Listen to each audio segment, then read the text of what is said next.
Well,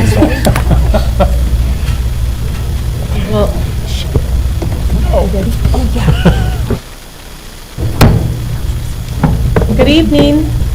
I'd like to call to order the Tuesday, June 8, 2021 Springfield Board of Education study session. And at this time, please make a record, our roll call. All board members are in attendance with the exception of Dr. Leonard. And at this time, I'd like for you to please join me in the Pledge of Allegiance. I pledge allegiance to the flag of the United States of America and to the republic for which it stands, one nation, under God, indivisible, with liberty and justice for all.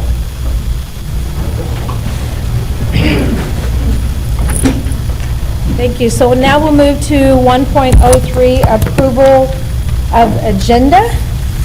And at this time, this is an action item. And so I need a motion that the board will approve the agenda as presented this evening. Do I have a motion? so move.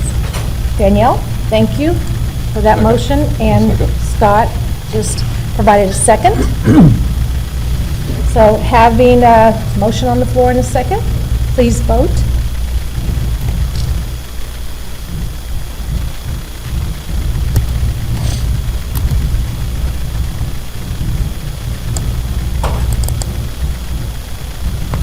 It's not coming up. Okay, we have one. Let me go somewhere It's not else. coming up, Go so to we'll do pledge, it. And then I'll come back. You might need to refresh. We'll give you a second there.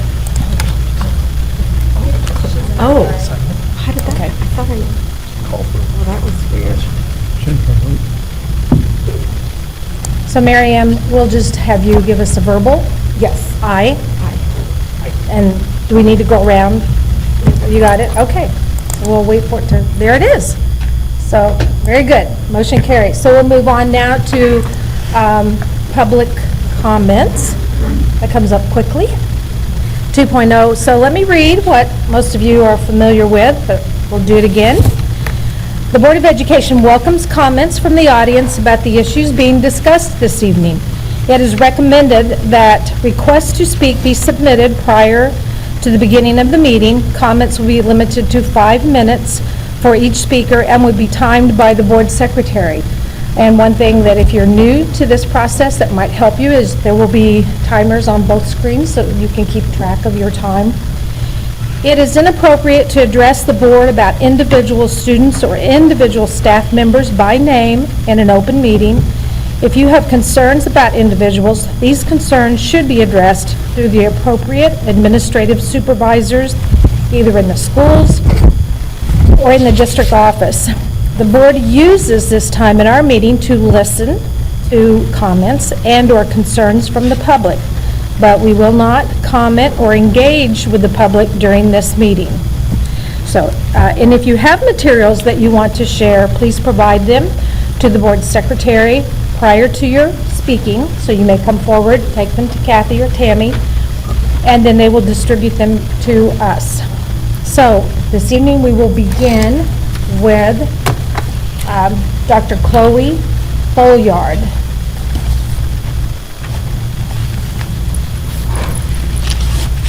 Hi.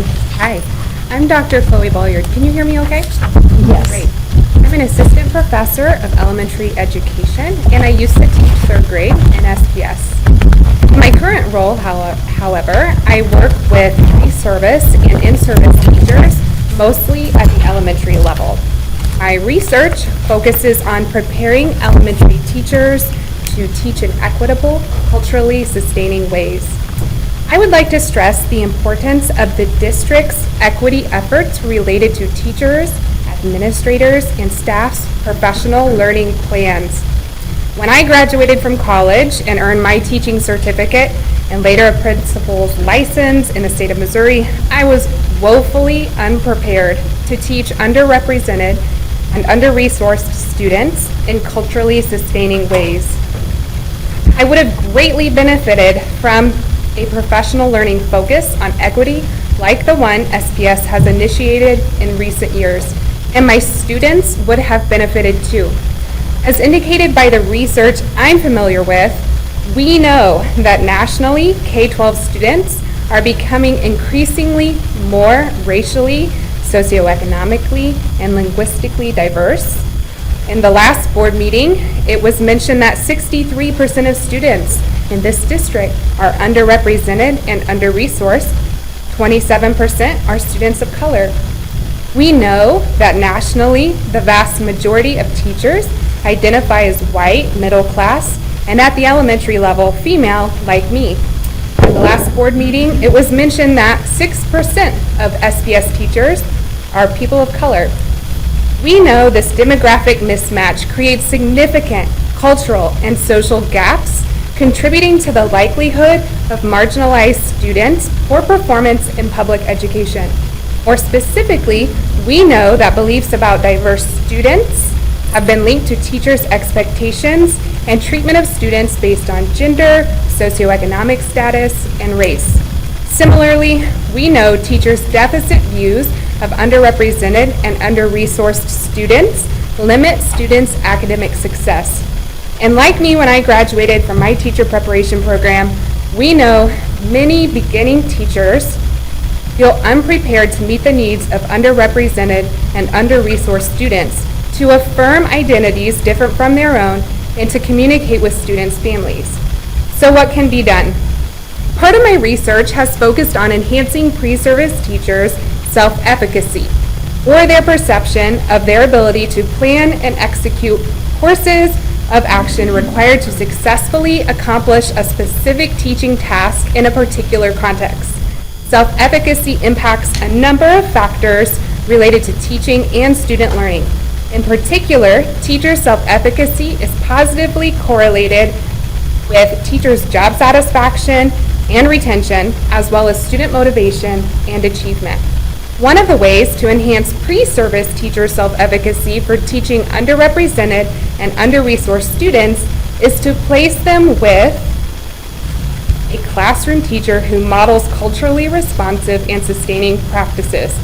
And yet, if current practicing in-service teachers feel ill-equipped to teach in culturally sustaining ways, then they aren't able to serve as effective models for pre-service teachers like those I work with here in town.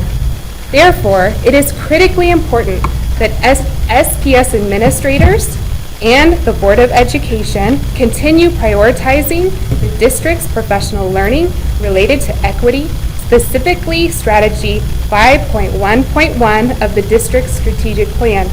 I have been encouraged by the conversations I have had with teachers who have found the trainings to be particularly impactful. Thank you. Thank you, Dr.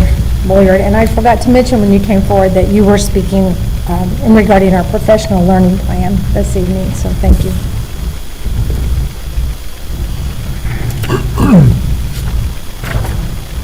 Okay, we have Pat Scott, and Pat is going to speak to us on budget, and specifically hiring and bid practices. I was under the impression the agenda item was, we were talking about budget.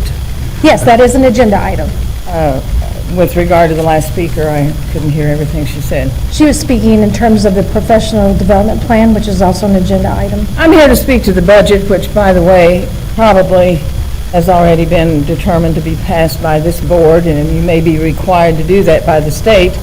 One of the things that concerns me somewhat is we have a new administration coming on. We have a new superintendent and assistant superintendent that's not going to be part of this in any way. Perhaps there will be some way that this new administration can get involved in the budget process. I think it is about money to a certain degree. This district is really I wish I could be more positive, and hopefully I can one day. This district is bleeding. It's losing student population. You know that. It's losing principals. It's losing teachers. And we have a continued downward spiral in what we're trying to do to fix it, in my opinion. The new schools that many of the board and the previous board was so happy with, it's going to fix the problem, is not going to fix the problem that we have. Whereas we have a big percentage of our kids, whether they're at Disney, Watkins, Weaver, that don't read on grade level or do math on grade level, and you know that. The real issue I'm here about is, what I'm hearing is, because of the downsizing of the student population, we're going to be laying off 50-plus teachers. These are people that are having direct contact with the kids. 50 teachers, as well as some aides and people that are going to have student contact. At the same time, that's going to drive the number of students in each classroom. I don't see how we can even consider that under the conditions that we're looking at today. I also hear, and it may not be true, that there's no plan to downsize or cut administration.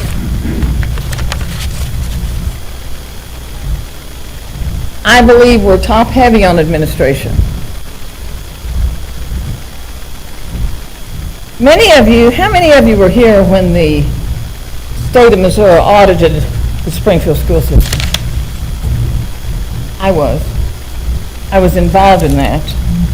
Our administration numbers shouldn't be over 11-12%. And somebody with the board should direct the new superintendent or administration, look at that comparison. I have been in meetings where somebody's coming in to talk about a new math program. It's $1 million deal. People that put it in place, 15 or 20 people. We get bids on that. What are we doing about that?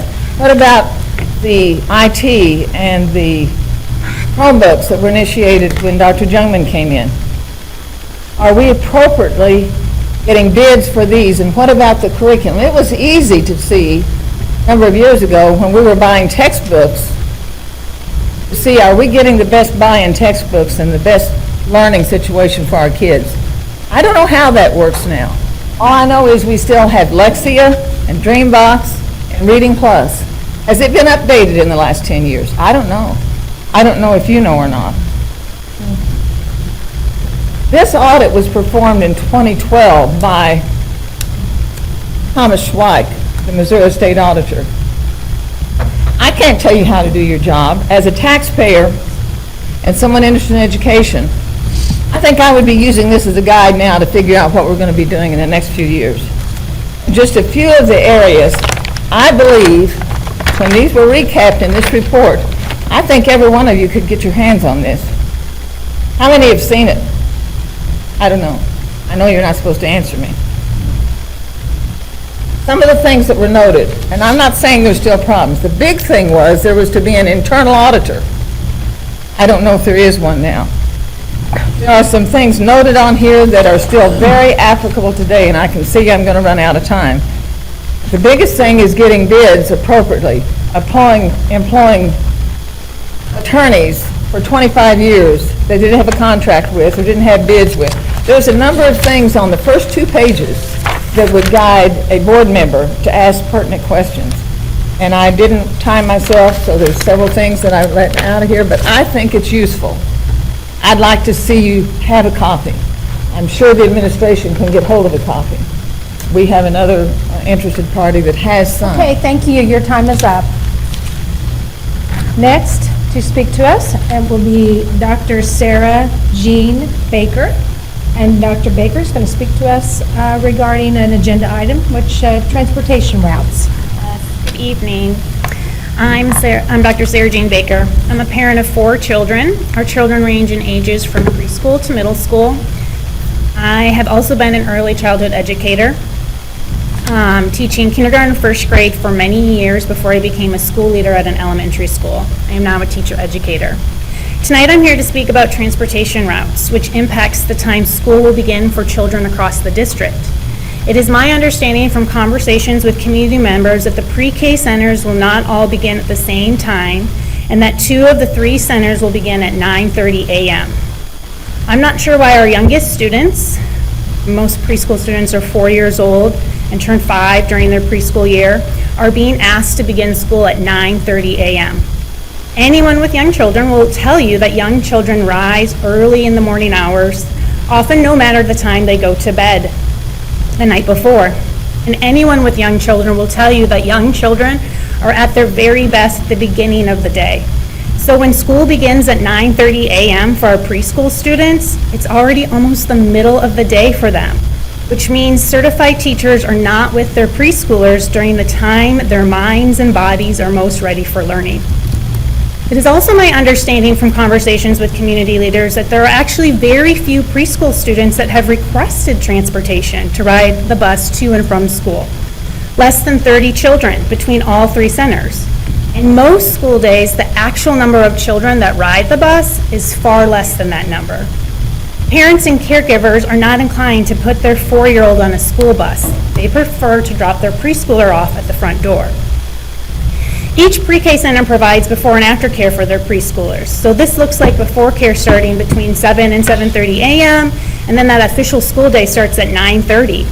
So this means our preschoolers have been at school for 2 hours, and while they are supervised by staff and engage in age-appropriate activities, they're not with a certified teacher during this time, a teacher that has studied early childhood development and knows how to support young learners' development and growth, not only their academic or cognitive development, but also their social and emotional development. Research has shown the benefits of a high-quality preschool education for children, especially children arriving at school with additional barriers to achieving their fullest potential, like children growing up in poverty.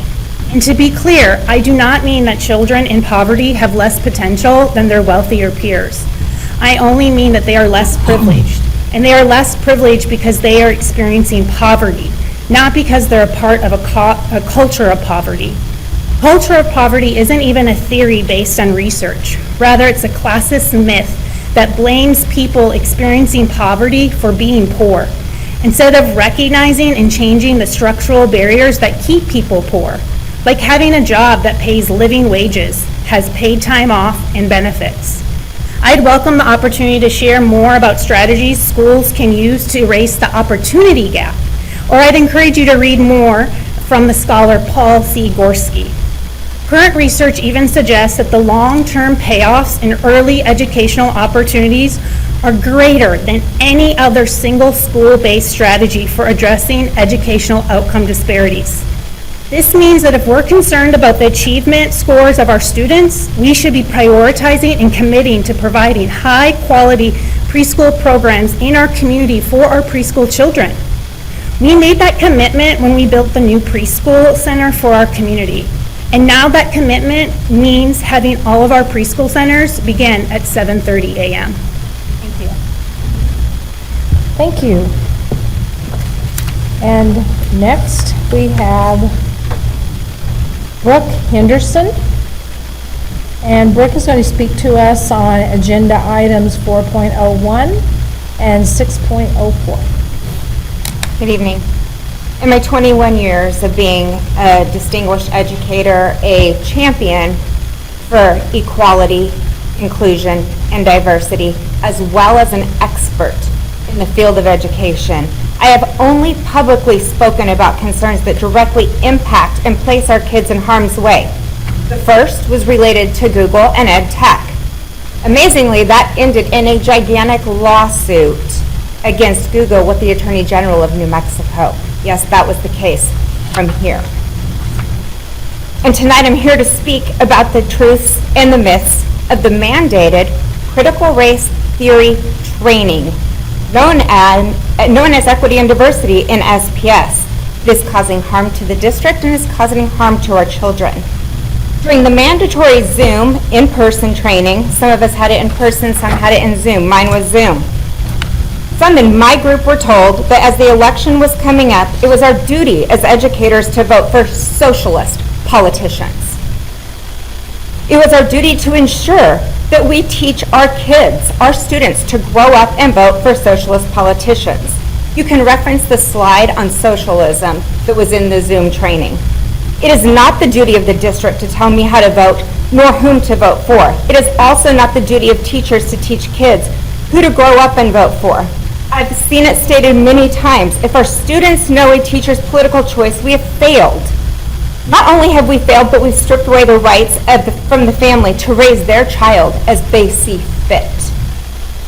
I also believe that telling me how to vote violates district policy GCGB. Another myth, the training was only for teachers and not for students. I've seen it published, I've heard it in board meetings. The truth was absolutely the truth. The training was absolutely provided for the staff with the intent on teaching this to kids. The mandatory Canvas portion of the training included links and multiple resources that were labeled as, "This would be good to share with your kids." And seriously, what would the purpose of Brain Pop videos and Sesame Street videos about Black Lives Matter, Inc. be needed to teach the teachers if they weren't to be shared with the kids? Do we really need to use Sesame Street to teach our teachers? There was even a personal recorded message from our superintendent encouraging teachers to apply it in their classrooms. Another myth, at the last board meeting, there was a conversation about the December 8th presentation and critical race theory. At the last board meeting, it was stated that only senior leadership attended the Facing Racism Institute that included critical race theory. The truth, there were only 105 senior leadership members that attended that training. However, 169 SPS employees and board members attended that training. SPS made it mandatory per the presentation for senior leadership, Board of Education members, and site equity champions. Equity champions are those individuals at each site to deliver the additional training and resources to staff at that building.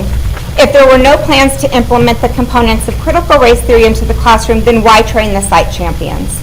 Critical race theory is absolutely embedded into the curriculum, and it is being taught in SPS. In fact, one of the SPS champions tweeted out about CRT and SPS. During my training, I asked a specific question about Halloween costumes as it was on the oppression matrix. I specifically asked how they should be addressed in the classroom as the training was to be implemented in the classroom. I'll sum it up.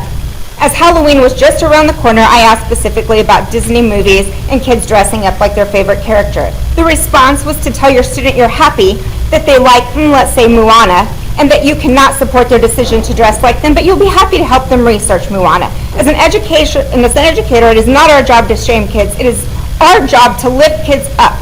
It is not my job as an educator to take on the role of the parent. Sadly, I believe this guidance has been implemented into our classrooms and kids are made to feel ashamed. You can say it's not in the classroom, but the truth is, it is, and we are failing our kids. Thank you, Brooke. The biracial child, I'm not done. I'm telling you, Tonight, your I am time here is to up. be the voice of one child that has been impacted by CRT in time their is up. school. The biracial child, according to the parent, after attending SPS, felt so bad about the being white part. I'm allowing you to speak. Your 5 minutes is up. Okay, Thank you. okay. Well, you have a child in SPS that tried to commit suicide Your because they were time is told up. they were Brooke. white. Your time is up. Okay, we have another speaker. John, is what she's saying true? Yes. You're not talking amongst the This board around this is- topic. You can address the board chair if you would like.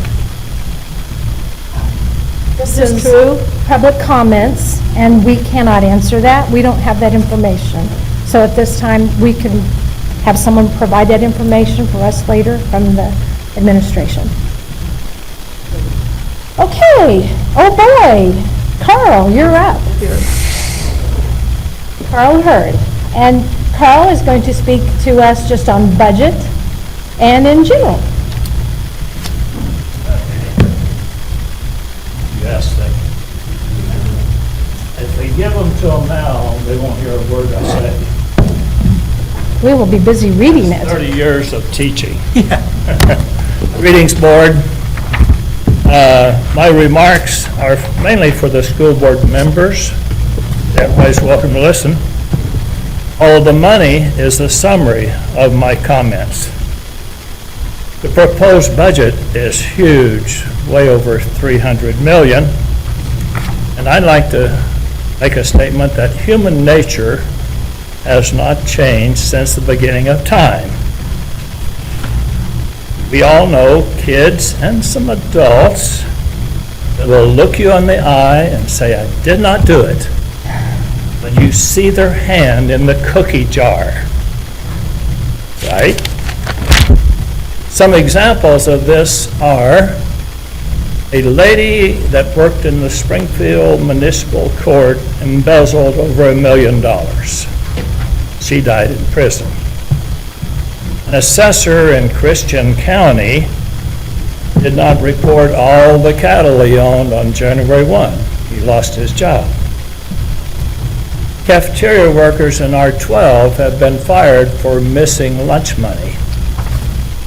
A math teacher at Parkview stole money from the gate receipts of games.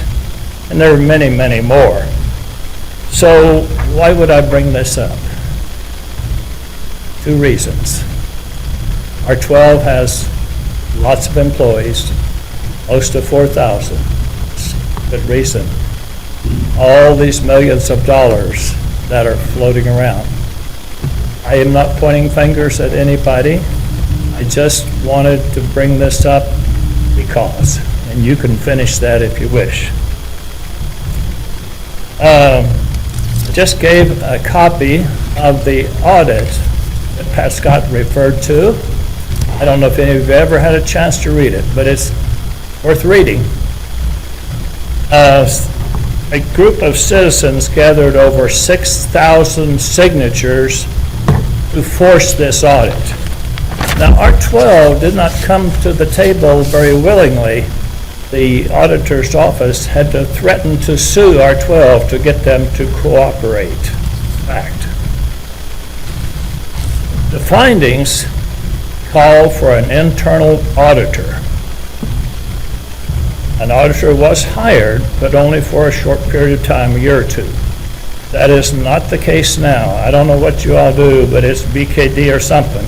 But this internal auditor should report directly to the Board of Education and bypass administration.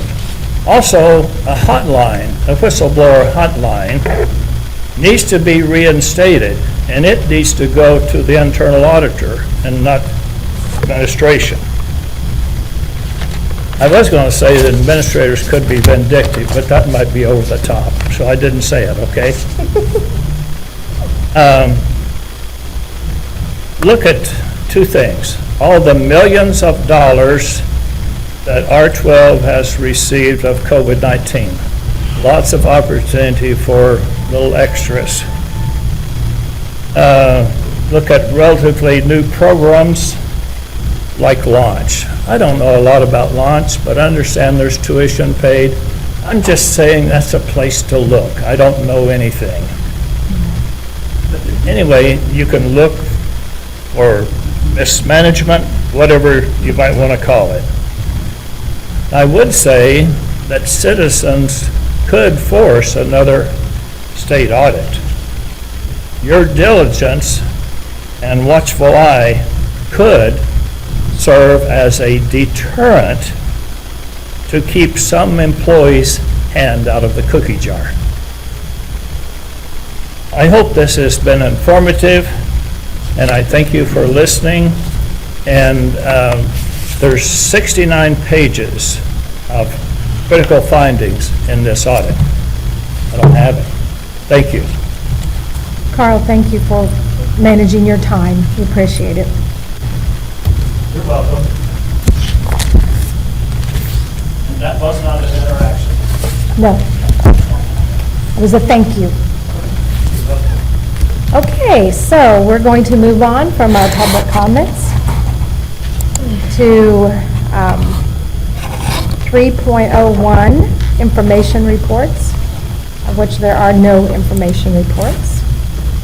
We're going to move on to 4.0, preliminary contracts, agreements, and change orders. And our award-winning Carol Embry is going to bring that to us. And I'm cruising toward the end as I attend my next to last board meeting of my career. So thank you for your time this evening to our volunteer board members. I appreciate you dearly. I would like to highlight for you, as is our standard process, we've presented for you our contracts, agreements, and bid information, and it's grouped into the 4 different categories. And if you have any questions, I will do my best to answer them for you this evening. If you would choose to take the next few weeks to come up with your questions and send them my way, I'm happy to follow up with the leaders involved. So, send it for first read. Sure, and a we can vote. start with questions or comments that board members might have, and I might ask you, because we might have several, if you will ask your questions and comments, and then we'll go to the next board member so that everyone has an opportunity to have a question or comment, and then we can come back around if you have a second, do a second pass. So, anyone at this time? And the vote will be June 22nd. Right, and this tonight's just information, study session, and we'll vote later on. So, Scott? All these have sole source purchase for compatibility. What's compatibility mean? Well, if we have an existing relationship with a vendor where to change a vendor at this point in time would totally disrupt all of the other equipment that's in place, or, for instance, I'll give you a primary example. We might bring forward to you an addendum to the Munis contract, and the Munis software program provides our human resources information system, our financial system, and for us to bid that would mean we would have to change the entire software program potentially, which could be a few $1 million. Right, So okay. that's an example Yeah. of a sole source need. Okay, good education on myself. Yes. The only other one was, you have one in here for support the district phone system for AT&T, and then you have one support the phone system support. From Optus, however you say it. What's the difference? So I will need to get back with you on that. So I'll Okay. trap that, and I'll provide communication to the whole Okay. board, regarding the specificity on what they do. I know that one definitely supports the repair process, and AT&T holds the platform, basically. So that would be my Okay. expectation on that answer. And we go around, anyone else? Do we vote on this as part of the agenda? Oh, sorry. No, this is an information item, and so if you have questions, tonight's a good time to ask, but you have the next 2 weeks to interact with Carol if you have any questions. We vote on this separate from the budget? Well, or this is part of it? We will set, this item will come back before us. Just like this. In 2 weeks, and then we, but this is a starting point for questions or comments, and then we have the next 2 weeks to interact. And this is our routine process where we bring these each month, and then they will be final budget numbers that are brought to you for your consideration June 22nd. So, why does that mean, sound? What? I feel like I have an echo. It's Yeah, okay. it's me. Is it Scott? odd? But it just, okay.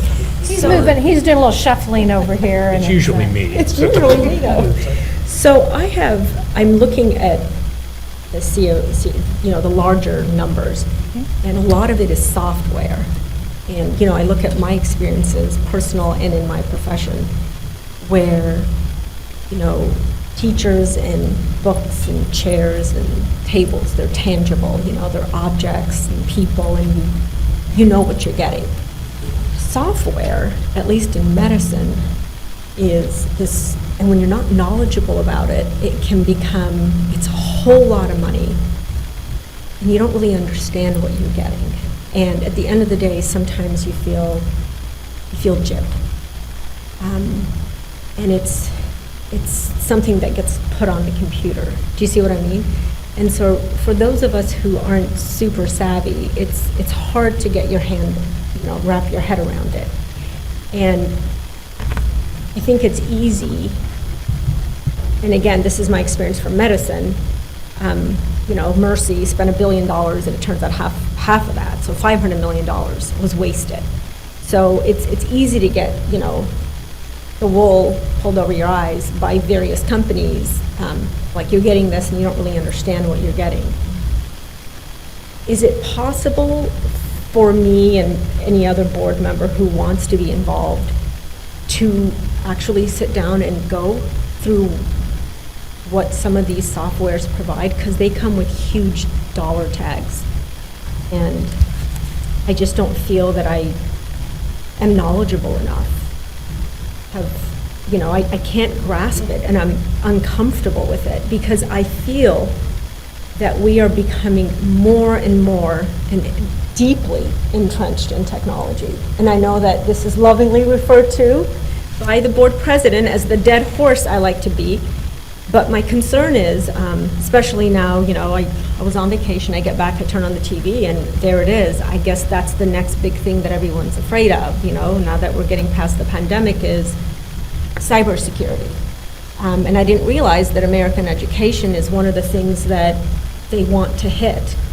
And I feel uncomfortable that we're so heavily vested that if something were to happen, that we have veteran teachers who can educate without it, but we have so many new teachers that maybe aren't as experienced. And so I just want to know what we're getting for how much we're spending, and do we have backups for these things? Does that make sense? Because, it's sort of like when the lights go out, what do? You got to get the candles out. But when the tech is out, what do we do? And I'm just really uncomfortable pouring millions of dollars and not really understanding what I'm getting for it. So while I can't speak to all Maybe the of your IT guy thoughts, can go over this stuff with me? what I can say is, first thing I would say is that there are pluses and minuses with all things in life, including software, and we always have a collaborative team of knowledgeable people making a review and ultimately a recommendation to support the needs of the district. And I trust them in the job that they're doing. And I don't know how many hours that would take to dig in deeply to look at the software information. Probably about an hour is what I would need. Is that possible? I'll trap that as a request, and then we will give a response back to you on how we might approach that. Okay, thank you. I appreciate it. I would say I'm probably less uncomfortable with the software purchases because to a certain degree, I'm not all that tech savvy, but I will defer to a certain extent to the folks who know the stuff. I do think you raise a very good point, though, about what's next in the ransomware era. I mean, if that's the next, in this case, cyber pandemic, we have good reason to believe that we've improved our security, but I think it would be good for us to get sort of an ongoing report because the hackers have raised their game, and I think it's important that we do as well.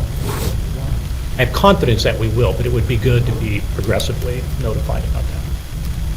And I will tell you that we do definitely, our leaders within technology are doing their due diligence every single day, and they're connected with all the right associations and networks diligently to provide protection for us, including proactive testing to make sure we're not doing things we shouldn't be doing within the system. So, okay. Any other thoughts or questions for me to trap?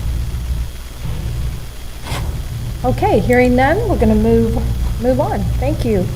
We'll move to 5.01, policy adoption revision, and there are no policies for review.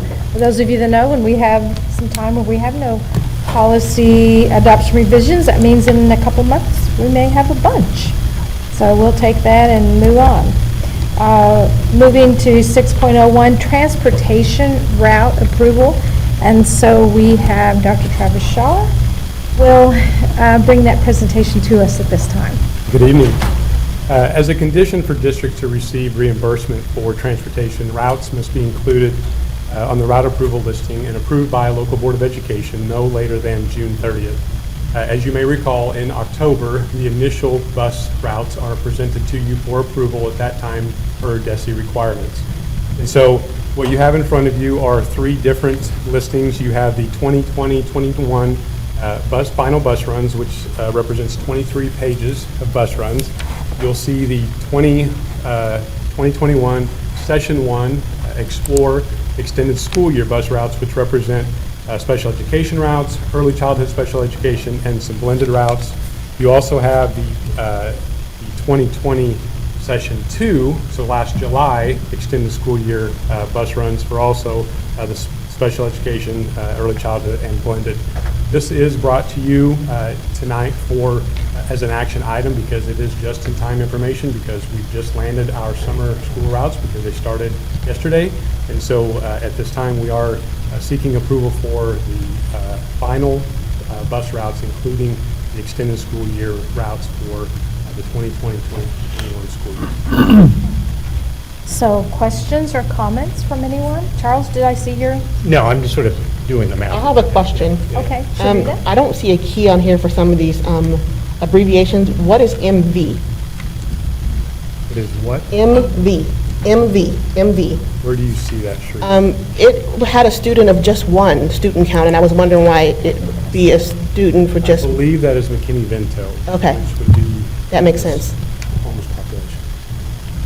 We transport from even potentially outside of our. It was Sunshine Elementary, 422. So this is for this year, not for next year. That's correct, that's the issue. We do initial approval in October. 22, okay. Yes. Final approval now. It includes both July of last year's summer school, which is And our this fiscal year. year, and then June summer school of this year. Yes. Got it. Okay, any other questions or comments? Okay, so this is, as Travis let us know, this is a recommended, this is an action item, so we do need to vote this evening. So the motion is that the board approve the transportation routes as presented. So I need a motion. So moved. Thank you. Sharita made that motion, and so I need a second, and I believe Charles made that second. So at this time, please vote.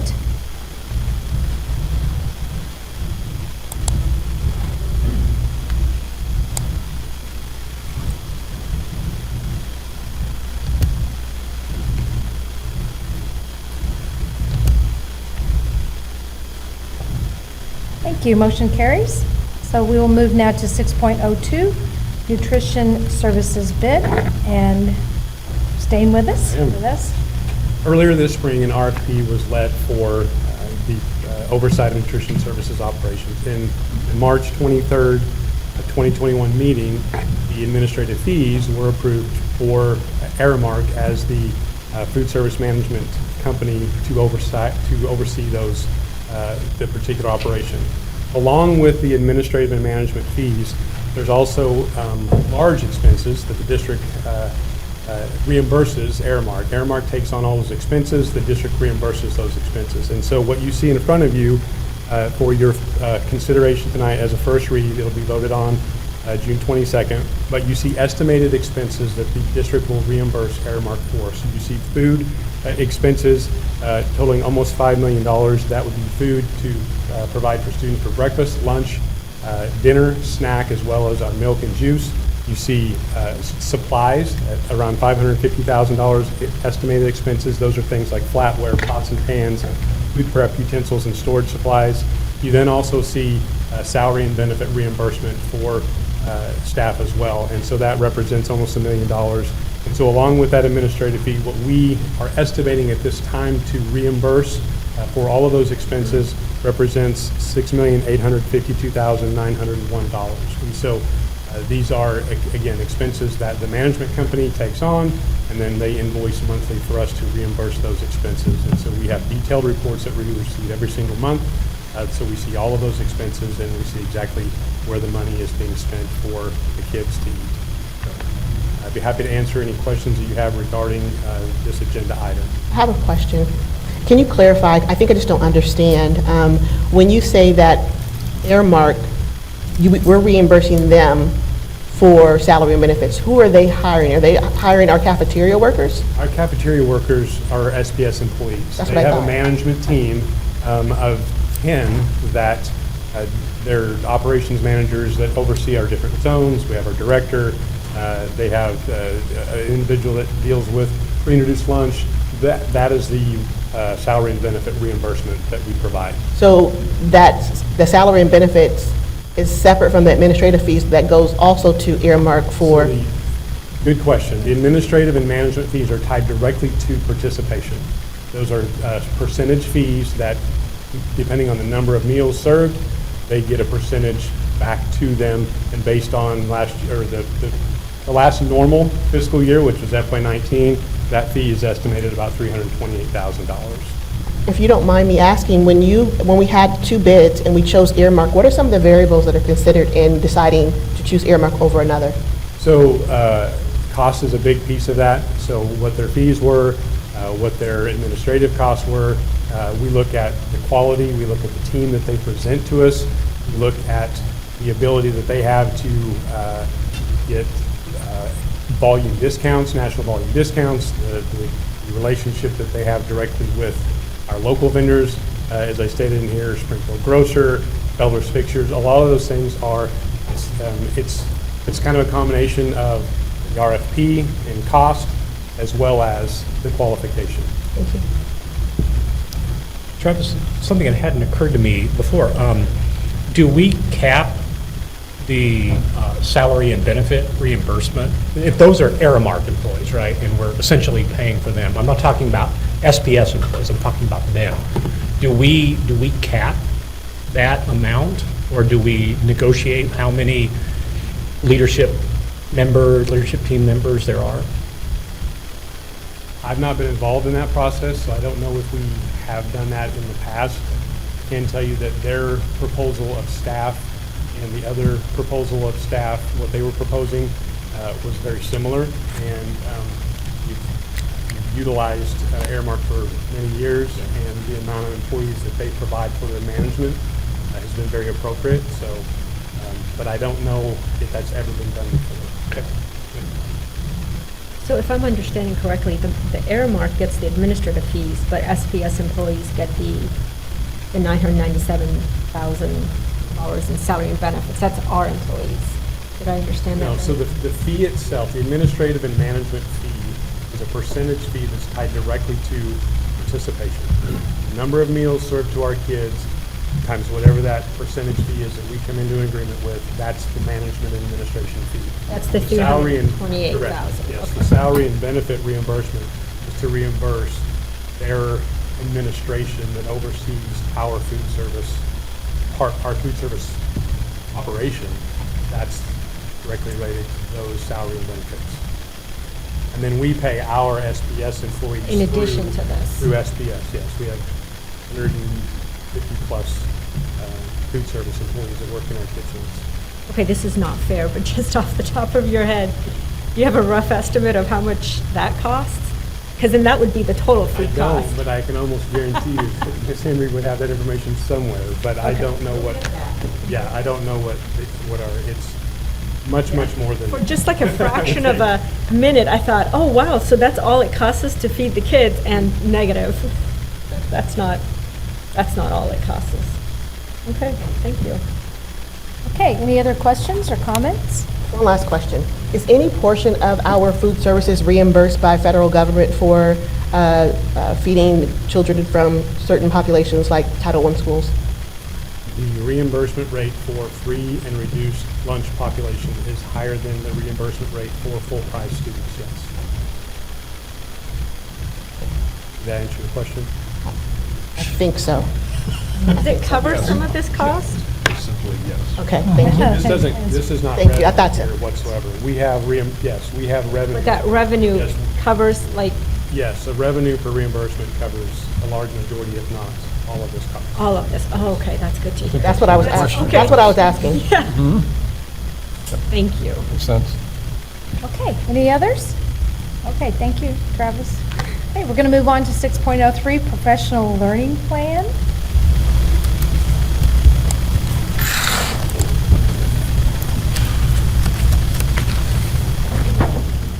We're going to switch gears here.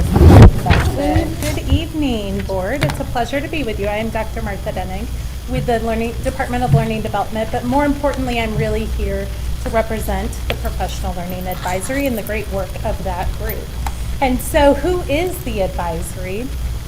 The advisory represents our certified educators across the system. We have an elected board of 20 individuals, a few of them are appointed, who really serve across system of our system and are true advocates and champions for professional learning. And so I would like to acknowledge that Rich Dameron is in the room this evening, and he is one of our elected members, and he's an educator and the athletic director at Reed. And so he has been instrumental in the work of the advisory this year. While it has been limited As a result of COVID and less face-to-face collaboration and learning time, we have continued to do the great work of advocacy for professional learning. And so what you will see up here is we do have a cross-functional team. We also have new representation from the Learning Support Department this year. And then our teacher organizations sit on this group as well. 2 administrators, an elementary and then a middle or high school administrator. A colleague within our Department of Learning Development and myself facilitate the work of this body who really sets the tone for what professional learning should be in our system. And so why I'm here this evening is to bring forward to you either an update on the professional learning plan or revisions to the professional learning plan. This is done annually and is in accordance with the state expectations for how we spend 1% of the foundation formula on professional learning. And so the professional learning guidelines set forward by DESE do say that we need to have a professional learning plan. We need to spend the 1% of those funds in accordance with the plan. We need to have our metrics, and we need to be confident that we are doing the best we can to expand educator capacity. And so that's what I'm here to share with you. I will also give you towards the end just a little update on where we spent money this year and where we project it to come in the coming year.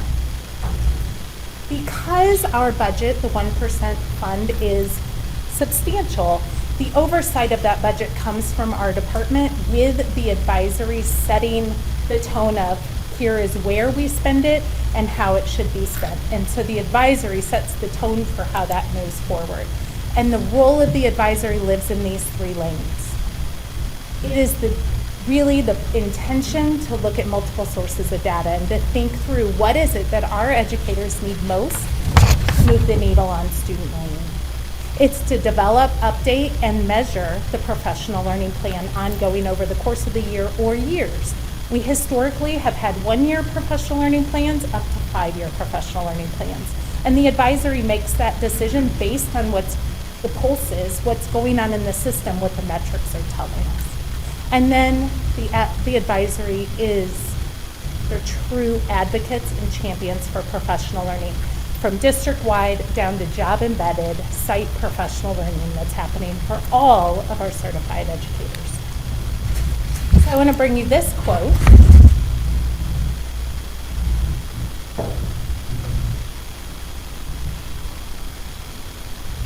What we know is developing and expanding the collective capacity of our adults in a healthy, collaborative way increases teacher collective efficacy, has the greatest impact on students.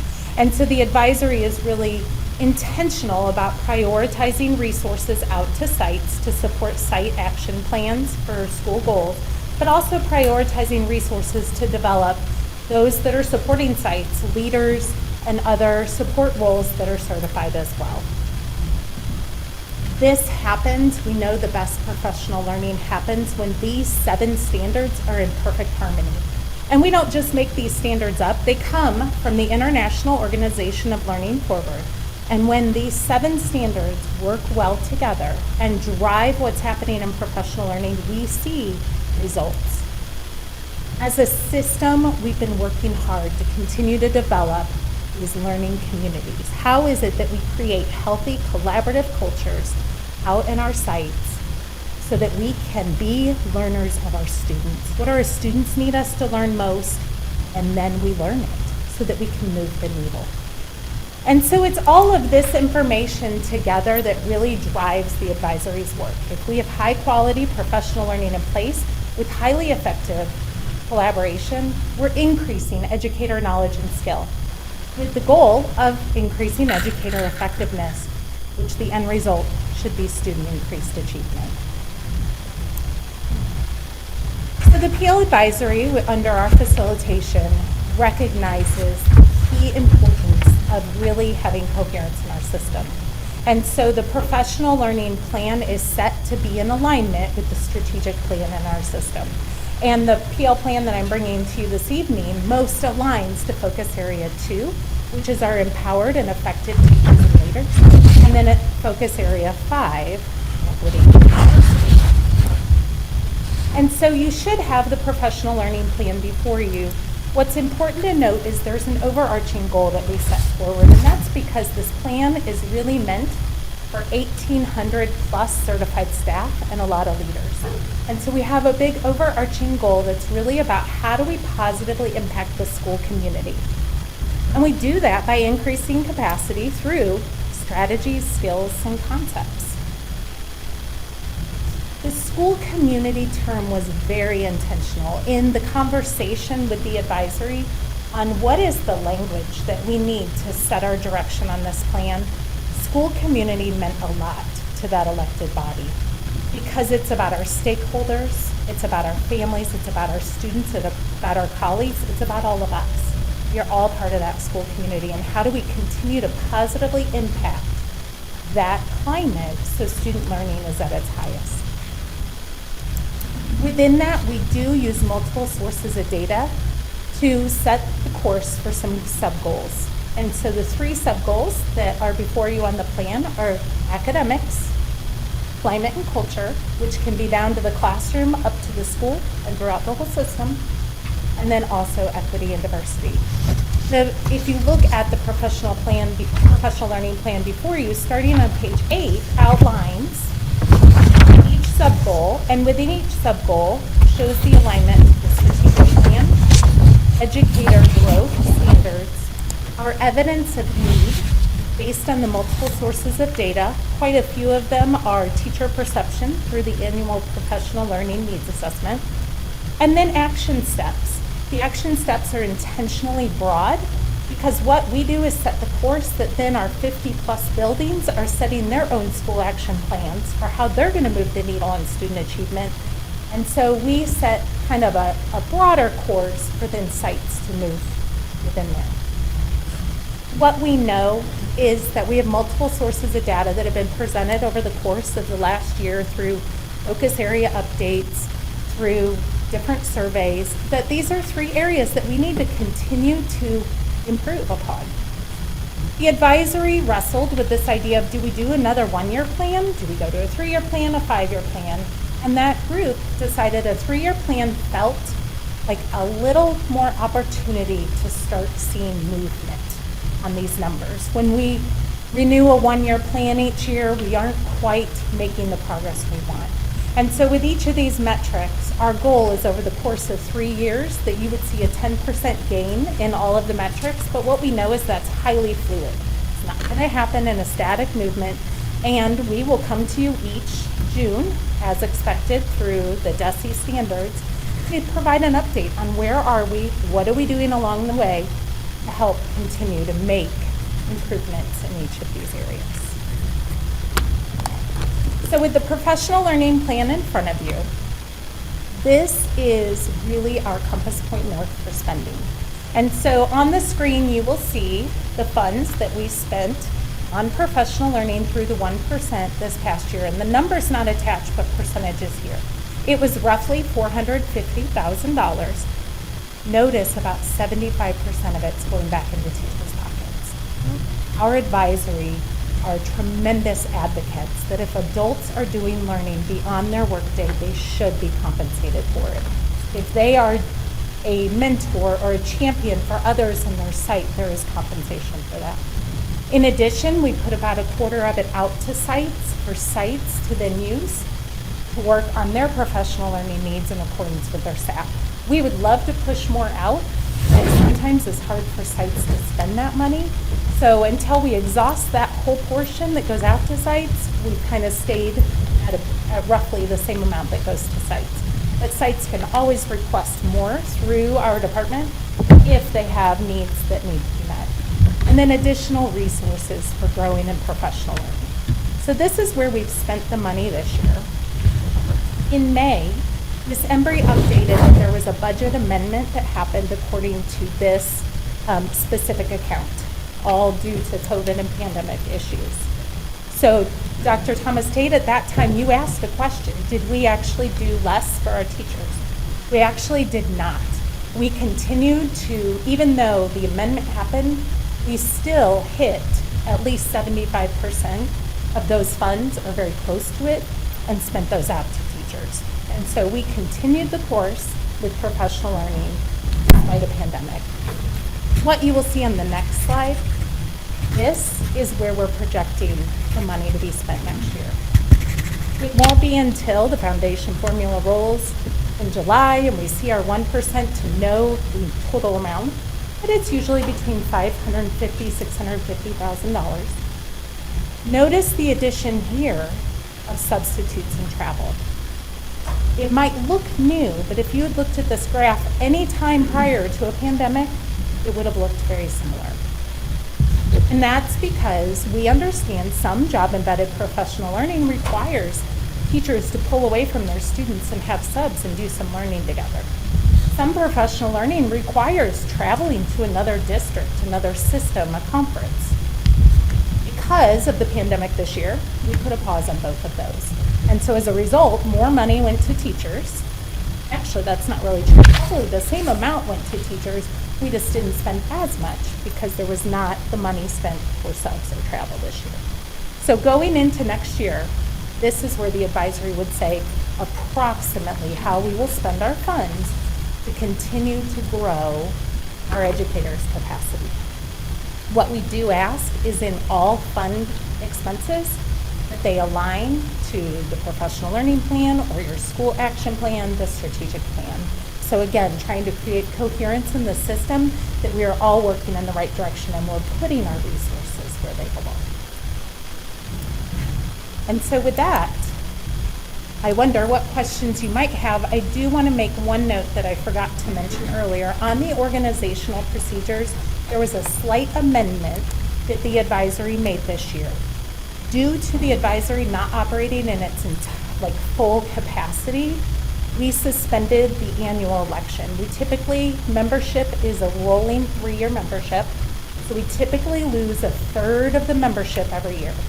Last year, we had a third brand new, but we did not operate in full capacity. And so about mid-year, when we realized that we were not having the opportunity to engage and collaborate and learn at the deep level, the advisory voted to suspend the election last spring simply because we want to get a little more rooted in the work, but we will pick back up if things continue in the right direction. We will pick back up with those that just have a year left. Will roll off in the spring, and we will have the election for about a third of our membership next spring for the following school year. So with all that information, what questions might you have? Have questions? Yes, go for it. Just to clarify what you just said, when you say membership, you're talking about membership on the advisory? Mm-hmm. Okay.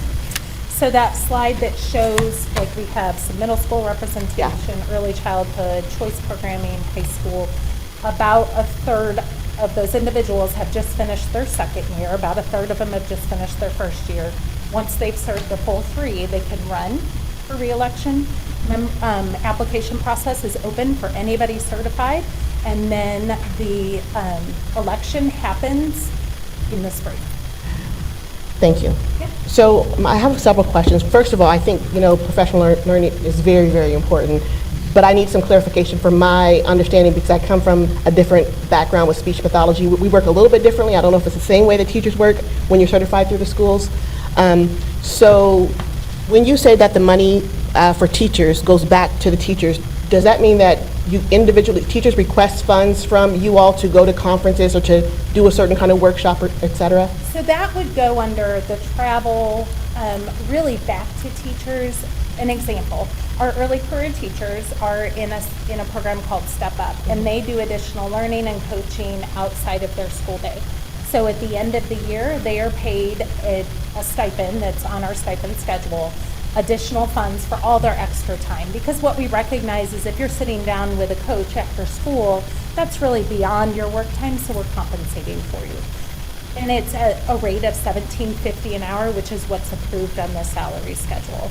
Another example is our new teacher liaisons. We have at least one per building if there are new educators there every year. Those liaisons serve any new cohort of individuals to their site. So if I'm McGregor and I have 4 new teachers next year, some brand new, some with experience, the new teacher liaison at that site is really the individual helping to assimilate to that school community. We pay them a stipend.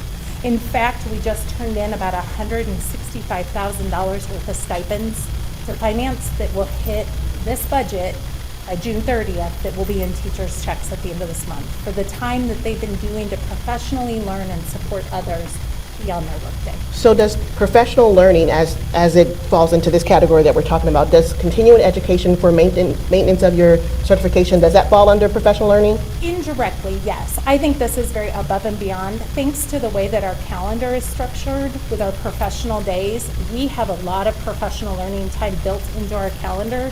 So if any educator in our system is doing the work that their school sets forward, they are doing enough professional learning every year to fulfill their ongoing DESE expectations to move from each level of certification. And Springfield historically has compensated teachers for that. And that's always been a selling point for teachers. Like if I'm a brand new teacher and start in another district, I might have to pay to go to a workshop to fulfill all those hours. Our system and our board has prioritized, let's put those conditions in place for teachers. Yeah, I think that's great. So on the presentation, you have the professional learning plan subgroup goals of academics, climate and culture, and equity and diversity. And I was looking at the actual plan, and you have a target goal of plus 10% over 3 years for most of them, or all of them? We did. That was kind of like a, let's try, Yeah. and we'll see what happens. The advisory, we were actually in the room over there, so I can kind of point to on the wall, we talked about, can 3-year plan be fluid, and can we come back a year from now and say, actually, we're realizing, 10%'s way too steep. We'd like to make an adjustment. Or, whoa, look at that, we grew. Yeah, I think my concern is that with the 3-year plan, that we are waiting too long to adjust for academics. Maybe for climate and culture and equity and diversity, but for academics to wait 3 years to see that 10% growth seems a little bit, like we're not pushing enough. Yeah. So that's my concern about that. And also, it goes along with, if I look at the report and you have the 10% goals for, let's say, so in sub-goal academic, and it has the iReady scores, which are, currently 36.37% of all students who take the math iReady are on or above grade level as of May 2021. And that's the mid-year. Mid-year. And that's pretty low, and we're hoping for a 10%, increase over 3 years. That seems like 3 years is a long time to try to move that dial to at least half of our student population to be at grade level or above. Absolutely. So when it comes to the student metrics in this, you'd like to see a greater increase? I would. Or a more, not a 3-year goal, maybe a 1-year goal for those, so that we have an opportunity to really make some adjustments. And what you'll notice in academics specifically, quite a few of those questions are not student, it's teacher perception from the needs assessment, and those, it's interesting, the difference of percentages, and those are a little bit harder to move. So I get that. Could be why we blanketed it, but thank you for that. I think I would sort of just piggyback on that comment, because I do think often we overestimate what we can do in a year, and we underestimate what we can do in 3 or 5. So I would encourage a somewhat more robust goal, even at the end of 3, recognizing that you might not hit it, right? It's possible that you might not. But that's not necessarily something for which you should come back to the board and apologize, right? You just adjust course, right? I mean, so set the standard high, and then provide all the resources. We do our dead level best to hit those goals, and we may blow past them, right? Or we may have to adjust, right? We may have to adjust. So the goal, I would encourage all of you to recognize that we want to support the good work that you're doing. Absolutely. So don't set a goal here knowing that you can hit it and it'll make us happy. Right. Set the goal here, and even if you don't quite get there, at least you're moving. Yeah, particularly for academics, that's my concern, because at 36.37% of students not meeting, grade level performance, an increase of 10% over 3 years still puts us at less than 50% of the kids in 3 years. Like, I'd like to see something more robust so that we're really pushing the envelope on that area at least. if not the other ones that are harder to move over a 3-year period. But this one, I mean, like, if we move it 10% in 3 years, that's still not enough. We're still going to be dissatisfied with the student performance at that level. My experience is that teachers have the highest expectations, and the folks in professional learning, professional development, they have the highest expectations. So run with it, right? Get a little swagger, a little swagger. We'll work on that. Yeah. Okay, we have any other questions? Just, I want to piggyback on Go Board. for it. Okay, do you want me to go first? Go for it, piggyback. Well, thank you. Because I like seeing, and I'm new, so I don't know what happened last June. Maybe there was specific numbers and percentages also presented, but I absolutely love that there is a goal with student achievement. Because as you know, we're failing and we need to improve. And I'm ecstatic that you're giving us something concrete to work with, because as a board, our strategic plan has expired with respect to focus area 1 through 3. So we're going to have to come to this next year with new leadership and really come up with a strategic plan. And I like to see what you've done with your advisory council to be part of our strategic goal. So your document ties in, as you said, to our document, our constitution, if I can call it that, to have a set year plan, so 3 or 5, that is like, really high, but have it as part of our strategic plan, rather than just in professional learning. I think it's so important, the student achievement factor, that I'd like to, us as a board, to incorporate it into our new strategic plan. Because I admire that you're setting that 3-year goal.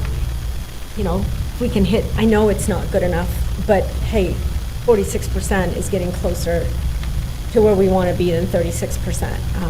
I'm also equally disheartened as you are, but I just like that you have numbers that you're working. Well, and I'll be honest Thank to you. say, these numbers all come from my colleagues who have done focus area updates all along the way. So this data is not new data to us. The advisory's responsibility is to take the data and make meaning of it. And so, how do we just continue to be the best we can be for our kids? We need this At the data. end of the so day, it's we about our can have our goals, and it's all going to be connected from professional learning to our strategic plan. Thank you. Scott. Okay. Last June, you made a similar presentation. And how do you update the board on your goals from last year if they were met? So that's a very good question. And that was one of the things that we talked about in the advisory is, so when we do a 1-year plan, how does this lay out? Now, I am Right. new in this role, and so possibly that would have been something I should have provided to you tonight as well. Right. I will tell you, though, that these sub-goals are very similar to the previous, because we didn't feel like our work was done, especially in the middle of a pandemic, in the middle of quite a few disruptions just of this year. Right. Our teachers have been incredible all year long navigating the terrain of this. And so we really just kind of carried a lot, some wordsmithing and some new Right. data to tell the story. But standing in this role now, I think a year from now, it would be very important to bring this back and say, here's where we are, Right. and here are the provisions we want to keep making. Right. So What about from last? should see that moving forward. Okay. Right. Can we see it from last year, though? That would be easy for me to pull last year and place these numbers in there. Okay. Thank you. Okay, any other questions or comments? Good discussion. Okay. Thank you. Thank you. Okay, we're going to move on to 6.04, major instructional goals. We have our curriculum team coming forward. Good evening. I'm Dr. Allison Pilley, and I'm the Director of Learning Support, and I have Katie Kinsinger here with me tonight, and we are going to talk to you about major instructional goals for career and technical education courses. So this is an annual presentation that we do every June, and this kind of kickstarts our curriculum adoption process. So in that process, we kind of have 3 phases that we work through. So we are currently in phase 1, where we conducted a program evaluation over the areas that we're looking at for this year. And we also revised our MIGs, our major instructional goals, or also called our standards for each course. Moving into phase 2, once approved, we will begin looking at curriculum and resources to support these different program areas. We will bring that presentation back to you in the following school year for approval before we make that purchase. And then phase 3 will be curriculum review and maintenance, so continuing to get that feedback from teachers and make adjustments to continue to improve that. So the program evaluation process is actually fairly new for us. This will be our second year doing this, and that came to us as we looked at other districts and what their processes were, and this was just a really good way for us to get data to kind of drive that curriculum resource adoption process. So in the program evaluation process, we are making sure that we have strong goals outlined for each content area and measures for each of those goals. Then we are collecting data and analyzing data for each of those goals and collecting customer and stakeholder input as a part of that process. We use all of that information to then identify the strengths for the program and then the opportunities for improvement, which then inform the next steps as we go into the curriculum adoption cycle. So all of these, this whole process, like I said, it drives the adoption process, and it also drives the MIG or the standard development. So the next few slides are just committees of teachers and stakeholders that work together to oversee the program evaluation process. So this year we are looking specifically at Family and Consumer Sciences, or FACS. This is the core team of teachers that drove the program evaluation process. We also have Project Lead the Way, which we call PLTW. So this is the core group of teachers that drove that process. And then we also have Technical Education, and we're also, Katie's going to talk a little bit about Ag Ed that we are bringing into this process as well. So the program evaluations were conducted for those 3 program areas, and then we had a larger committee that reviewed all of the program evaluations, provided us with feedback, which ultimately solidified our program evaluation and our standards that we're bringing forward tonight. Katie is going to talk about each of the individual areas. So this provides just a nice little graphic for you all to kind of see where career and technical education falls within our career clusters, so just a little helpful visual. So starting with Family and Consumer Sciences Education, you're going to see 4 goals for each of the 3 programs, and within those goals, the first 2 are the same for all 3 contents. So we're going to support the program through resources, and then we're going to make sure that we're implementing curriculum with fidelity. So you're going to see that again across all. So with Family and Consumer Sciences, some additional goals created based on the committee. We will make sure that students are college, career, and life ready through that program. And we wanted to put some extra focus on the FACS teachers and their ability to grow in the ever-changing content. So those are the major focus areas there.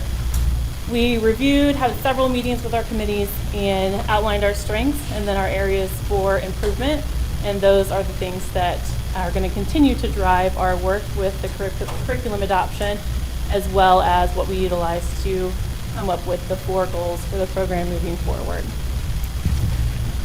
So moving forward, beginning in the fall, these are the big focus points for us. So continued professional learning, that's a little more targeted for the new curriculum that we're going to be developing, creating that new curriculum and ensuring that we have the resources for it, and then continuing with that focus on that college, career, and life ready student. And to give you just kind of a visual of the courses that you would see within Family and Consumer Sciences program moving forward with this adoption, this is what we're looking at. DESE requires that we split our FACS curriculum up into these 4 quadrants and offer courses within each. And so we would work to have students complete a pathway, so maybe a culinary arts pathway, and then they would be really well versed in that content and earned an industry recognized credential. So that just kind of outlines it for you and how we would push it to students, individuals in the community, counselors, and all of that as well. With our Project Lead the Way program, Family and Consumer Sciences is a 6-12 program. And the same is with Project Lead the Way. We offer that for grades 6 through 12. Again, the same 2 goals there at the beginning. And then through Project Lead the Way, students are again going to be college and career ready through the various content areas. and our teachers are going to grow in their content and their pedagogy, which is extra important within this program, as you'll see when we get to some of our courses available. So that process again of our strengths, our committee really found that the curriculum that we utilize with Project Lead the Way is very relevant and rigorous, very industry focused, and much appreciated. And then we've got some areas for improvement, one of which that really stood out is some more collaboration across the districts, or across the district, to make sure that our teachers are working together and assessing with common assessments and just any extra skills that they could share out with their colleagues.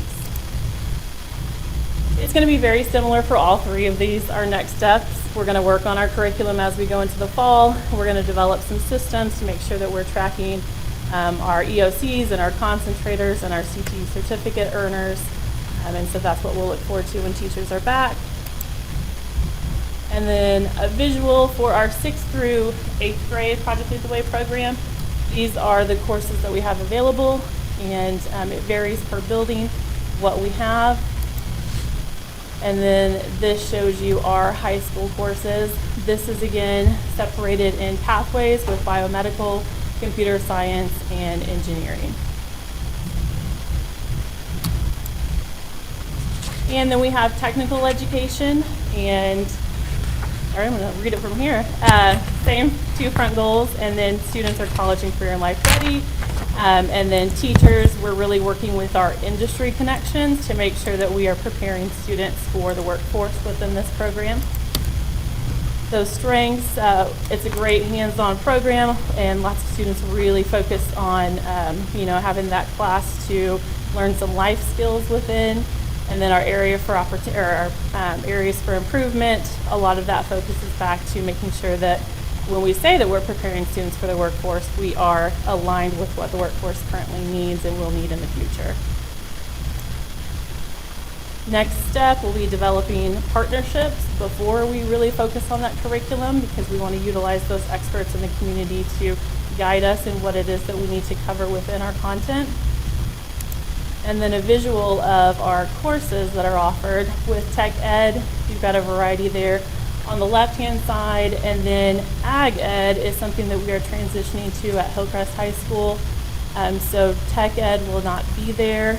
We are going to move to that Ag Ed, which will still have some of the same components with ag construction on that course selection for students to take.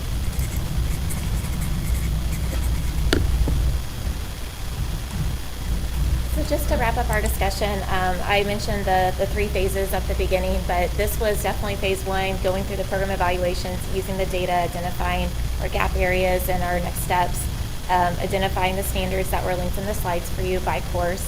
And then this summer and then into the fall, we will really focus heavily on that resource adoption and curriculum development. Are there any questions? I have questions. You clarified that the PLTW was at 612 and the Family Consumer Science at 612 also? Check Ed and Ag Ed also 612? 912. And you are taking Tech Ed out of Hillcrest and substituting for Ag Ed? Is that the only school that's going to have Ag Ed? Yes. And do all of the 612 schools have all of these programs, or just some of them have some of these programs? Some of them have some. What courses are offered per building is a conversation between our department. We want to make sure that we have feeder patterns. We're considering that, and then as well as what the building itself needs, and that varies per site. So just to clarify what you just said, so which programs are at each school is determined through a conversation between you and the site leadership, and you guys determine which of these programs are going to be best suited for those schools. How do they determine? I'm sorry. That's okay. Well, I'm not sure if Sharita's finished yet. Yeah, She looks like she's still I was processing. You can go ahead and ask a question. I'm processing. I was just, how do they follow up with it? How do they determine what each school needs? I think it's going to differ by building, and most of the buildings offer most of these courses. They don't all offer all of them, but it's going to depend on teacher certification, the availability of their FTE, and kind of what Katie was referring to, developing that feeder program. So if we have computer science at Jarrett, then making sure that we have those opportunities for those students as they transition to Parkview. That's just an example. I have another question, if no one else has one right now. Earlier, when you were talking about the program evaluation and you were giving the different phases, one of the phases was data analysis and customer and stakeholder input. Who are the customers and stakeholders? So that's going to vary by program area, and it varies by program area, but we would be able to get that information for you. I mean, like... It's always teachers. That's always, we try to get students, and then like for tech ed, partners or community partners are going to be something that we want to get feedback from too. That's a sufficient answer. I just didn't know if stakeholders meant community members or if it meant community members who are involved, particularly in these different areas, you know. That's all I have. Mary Ann? So on the slide 21, and Sharita touched on this, so you're at Hillcrest, you won't have tech ed, and you're moving to ag ed. There's a lot of great classes in tech ed. So does that mean other high schools will still offer tech ed, or are they? Yes, there's tech ed at the 4 other high schools. At the 4 other high schools. So if a student wanted to, they could, if they were really interested, let's say in the Hillcrest district, they could ask for a transfer, you know, if they're halfway through it, and then they wanted to continue, they could go to another school. Yes. You know, like if they wanted to be a welder, because, man, that's amazing that we offer that, so they could do that, right? So, and they would also have opportunities at all of the high schools to go to OTC and take part of their coursework through OTC. That's going to have even more options than what we have in our high schools. Oh, so like, for example, you would take welding or wood technology, and then you wanted to advance, then you could go to OTC and take the next level? Yes. Okay. And then I had a question on slide 17. So this is PLTW. So the high school courses, so are we looking to implement these, or are all these already implemented? These are already being implemented. So like in engineering, intro to engineering design, principles of engineering, civil engineering. So all of these courses are offered at each high school, or like 2 or 3 at one high school, 2 or 3 at another high school? How does that work? It's going to, again, vary by high school. With Project Lead the Way, it's a very structured program, so if they have the engineering pathway at that high school, they're all going to have that introduction to engineering design. That's kind of level 1. And then, but we have to continue to certify our teachers in each of those classes. So some of it depends on teacher certification, but we typically try to fill out an entire pathway if they have that. I mean, that's a commitment that we want them to make with us, that we're going to provide training for your teachers. We're going to provide the resources that they need to teach these classes, but a commitment to installing that entire pathway. So we have at least one high school that can take the engineering or computer science all the way. We do have that right now. We do. Is it just one high school or more than one? No, we have those programs. We have engineering programs at all high schools, and then we have computer science at all high schools. It does vary. For instance, Parkview added engineering this school year, and so we will continue to build up. On that slide, it shows the courses in the order that a student will take them. So that introduction to engineering would be the first one, so that's at Parkview, and then we would work to add the principles of engineering next to build that pathway there. These are year-long courses. They are. They're 1 credit. They're 1 credit. So I'm just trying to figure out, so the 5 courses on engineering, because that's, wow. So is that just 1 year you offer one, and the other year you offer the other one? So that would be based on the building schedule and Okay. student preference for taking it. So that would vary. Okay. Thank you.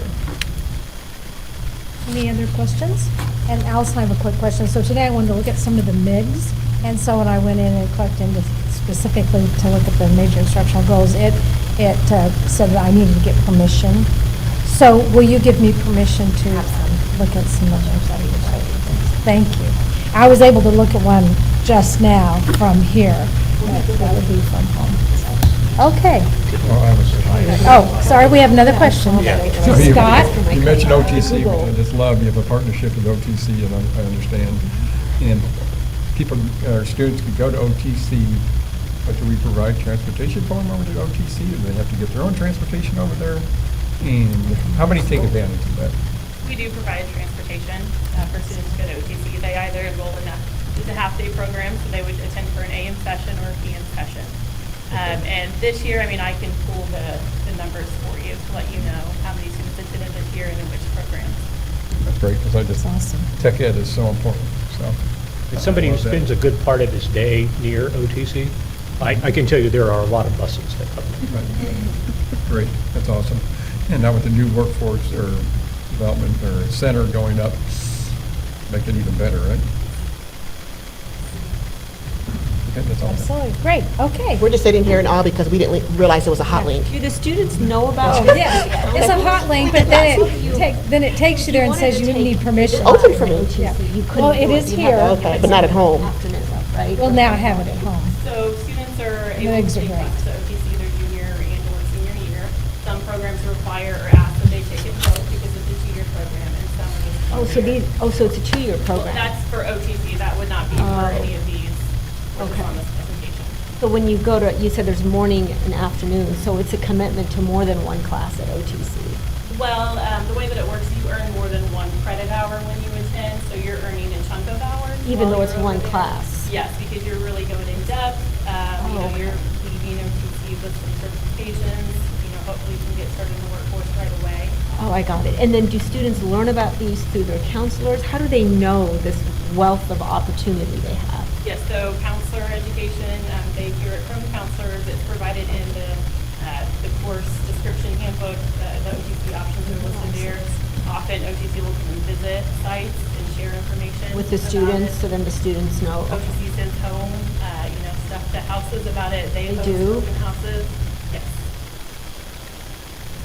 So I was looking at the culinary one, MIGS, just now I was able to scan through it, and it is so impressive because if our students complete that class, it appears that they would be, well, first of all, to be far advanced beyond my culinary skills, but they certainly would be, it looks like could step into a food service job and be ready to go. And that's so impressive for those students that we want to be able to go get a job. And that's only culinary one. It's definitely the And they goal can for go into all of 2 and 3. So it's very exciting to see that.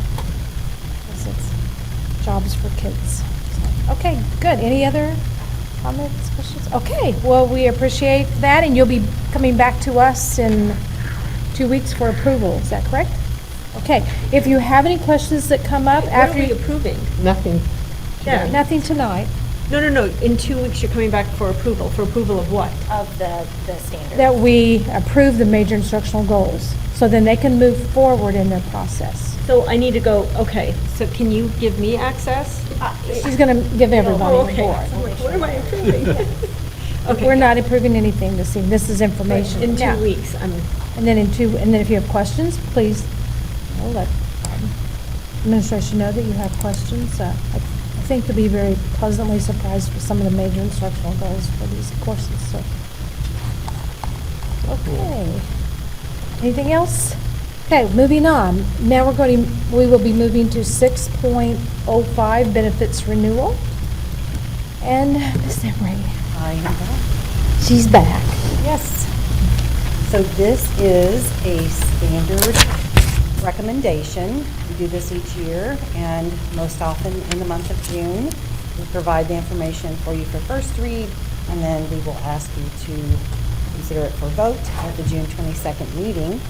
And included within all of the information will be separate recommendations for the different types of insurance provisions. So that includes medical and stop-loss coverage, the health plan in general, talks about when our broker was approved last and the upcoming work that our new benefits broker, Lockton, will provide us. I will highlight for you a few things, and as you know, I've stood before you during the board meeting and provided you an update on our health benefit trust fund. We are always continually watching it financially, and that is the fund where all of the deductions from employees are placed, as well as the employer contribution, and then bills are paid out of that with our third-party provider.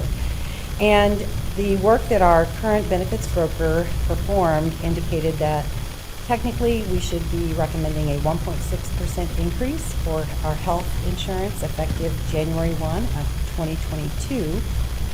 We know, though, that we have already experienced a great return on our new RX plan. So in August of 2020, the Board of Education approved an agreement with Leap Health and MedPay to renegotiate our RX plan. And we've already seen a savings of approximately $1 million for a 6-month period, October 2020 through March. So we are very pleased with that return, and also due to the sustaining of our fund balance in the Health Benefit Trust Fund, we did not determine that we should recommend an increase to our medical premiums for either the employer side nor the employee side. And we did communicate that with our collective bargaining units throughout that discussion process.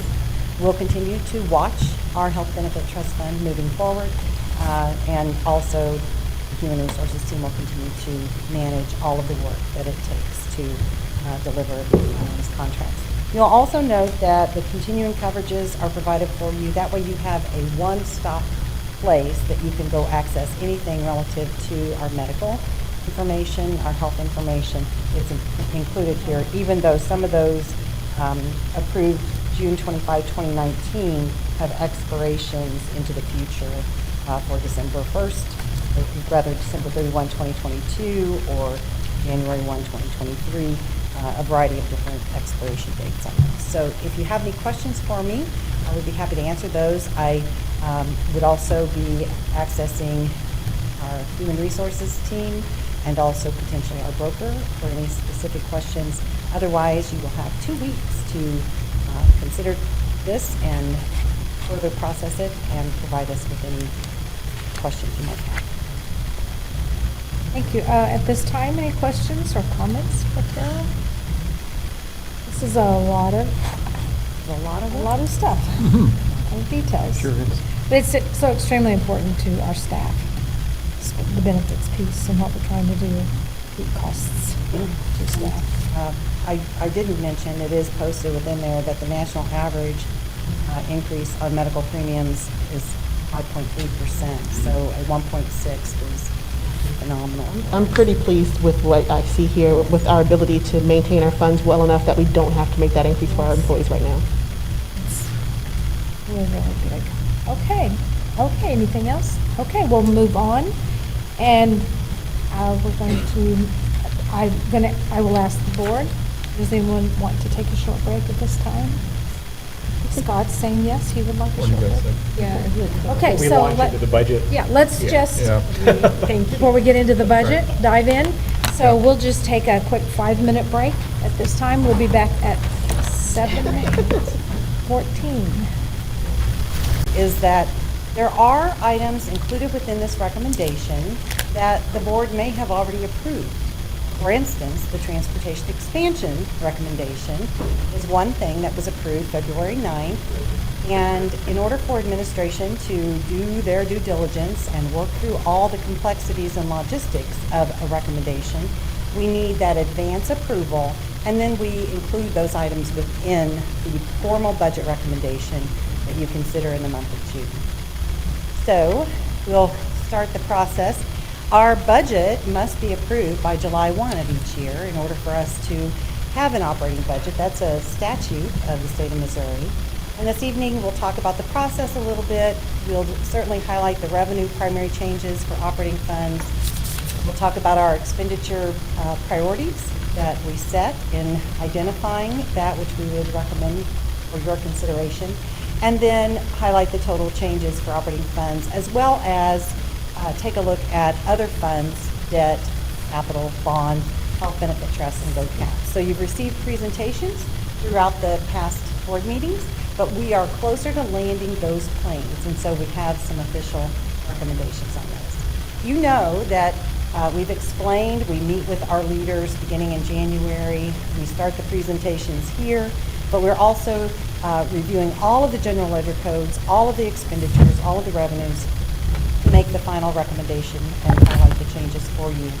You also know that in addition to bringing this forward for your approval in June, that every month beginning in July, August, and every month after that, we bring you any budget amendment for which we have awareness, so that we are keeping our general ledger and the summary for you tight to our reality. The best information we have available for you. So this slide shows you one of our primary revenues, and this is for our state foundation formula. And the increase that's referenced here is that which is the change from when we were planning for expenditures in the current year, a year ago. At that time, you will remember, we were coming off the heels of the start of the pandemic, and we had budget withholdings, and then an indication that there would be a withholding in the current year. So we know that we have approximately $4.7 million to work with from the state relative to the foundation formula. Now, a few highlights in that: we are using the same state adequacy target, which is the per pupil calculation, basically, or per ADA, average daily attendance. We also know there's a slight change in the dollar value modifier, and that's basically a calculation factor that levelizes the cost of living in different areas. We are also making an assumption that we'll have a return of approximately 50% of our lost enrollment that we experienced this year. So all of those factors were included within the calculation process. For transportation formula, we recently received information that we are going to experience a 21.28% increase, and so that's approximately $380,000 for Springfield Public Schools. A multitude of factors are applied to that formula, and it's based on prior years, so we really won't know that until the year progresses forward. For local tax, this is the revenue that we receive from our patrons who own property in Greene County, and especially within the Springfield School District boundary. And each year, we will bring forward to you the levy for setting in August. But in the meantime, we make some assumptions based on historical trends and known factors. Important to note, when a person has an idea that their home has a market value of $200,000, the residential real estate rate is actually 19%. So assessed value percentages reduce significantly the total on which the levy is assessed. So each of those are noted for you. Personal property is 33.33%, commercial real estate is 32%, residential 19%, and agricultural 12% of market value. We've made these assumptions that generate $3,657,775, utilizing a $4 million new construction assumption, as well as a $695 million total personal property for our values. We also applied a 97% collection rate.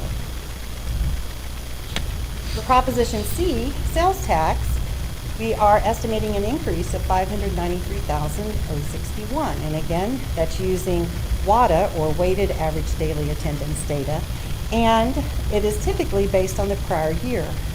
Interestingly enough, there's a statutory provision, it's noted below.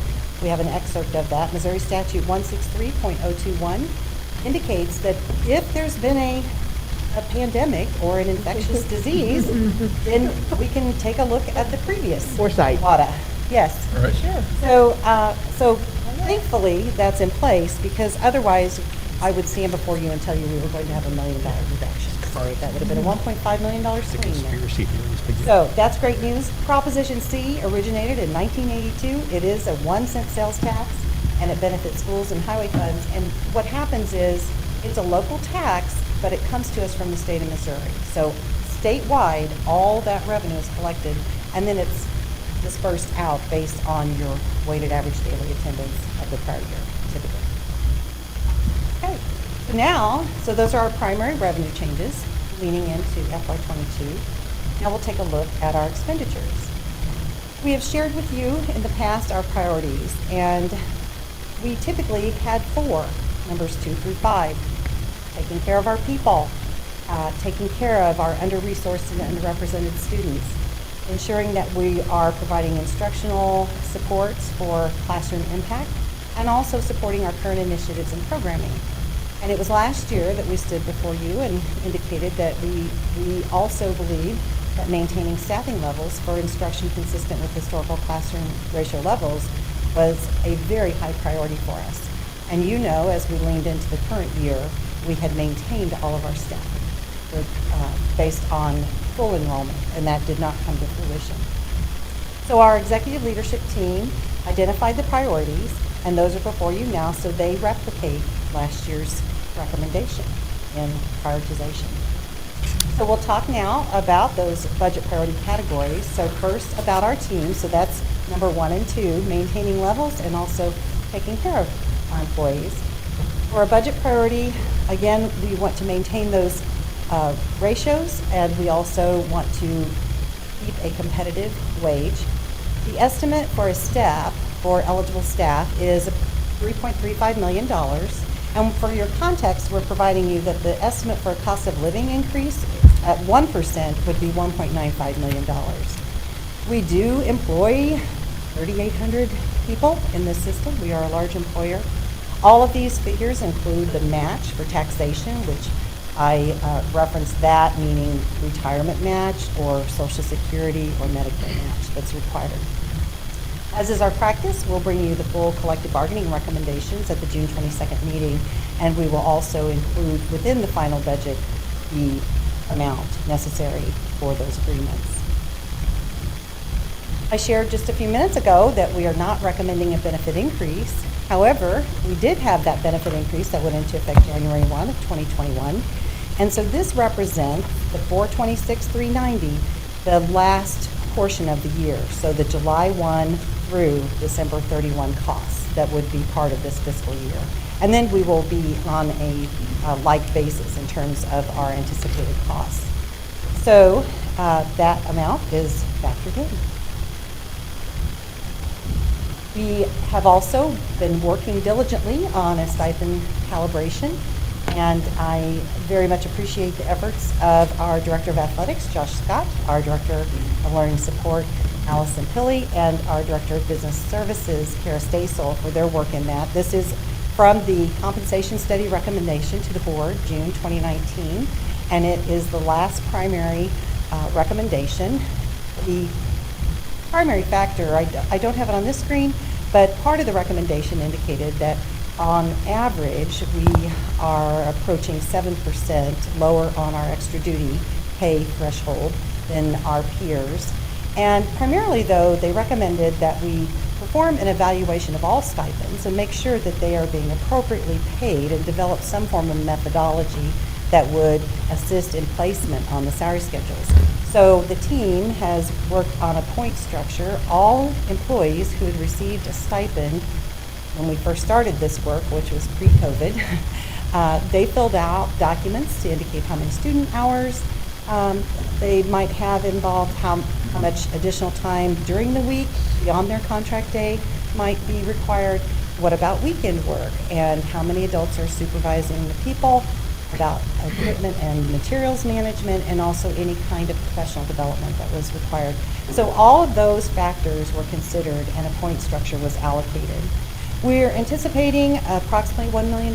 We are officially landing that plane next week as we continue to review the schedules that have been generated, and that will be included in the final recommendation and also part of the compensation plans that are provided to you June 22nd.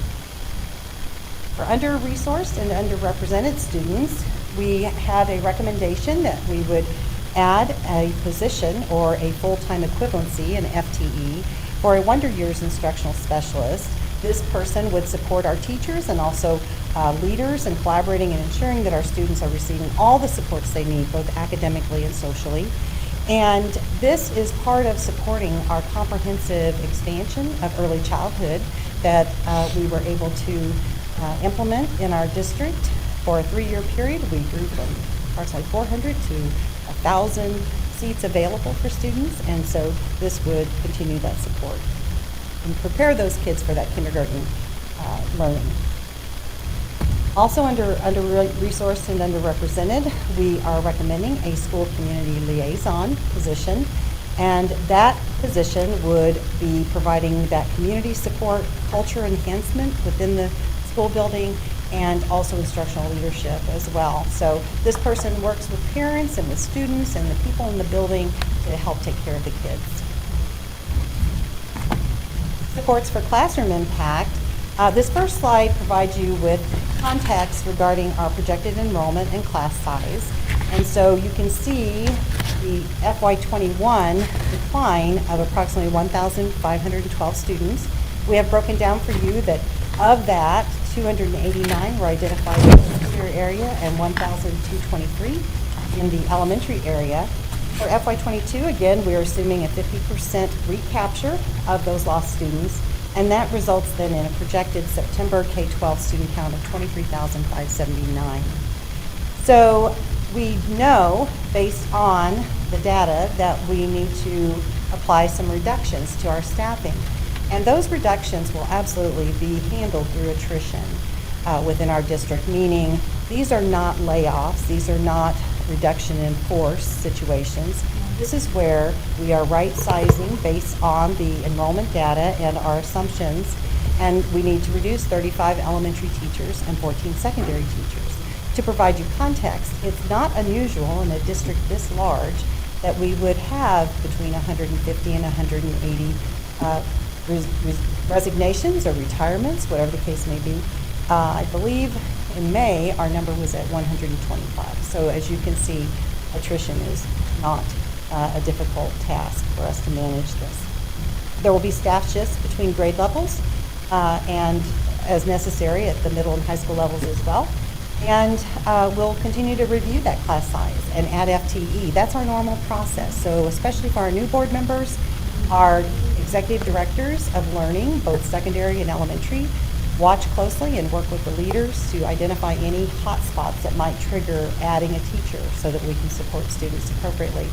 And they will bring forward a recommendation, and then we would make recommendation then that we would add a teacher or teachers to meet those needs. So the grid that's provided for you here, we have in the past provided you with information regarding title and non-title classrooms. This is representing our average student-teacher ratio, and it's based on homeroom or classroom teachers. So those who are providing instruction for our students, that's the data that's included behind these numbers.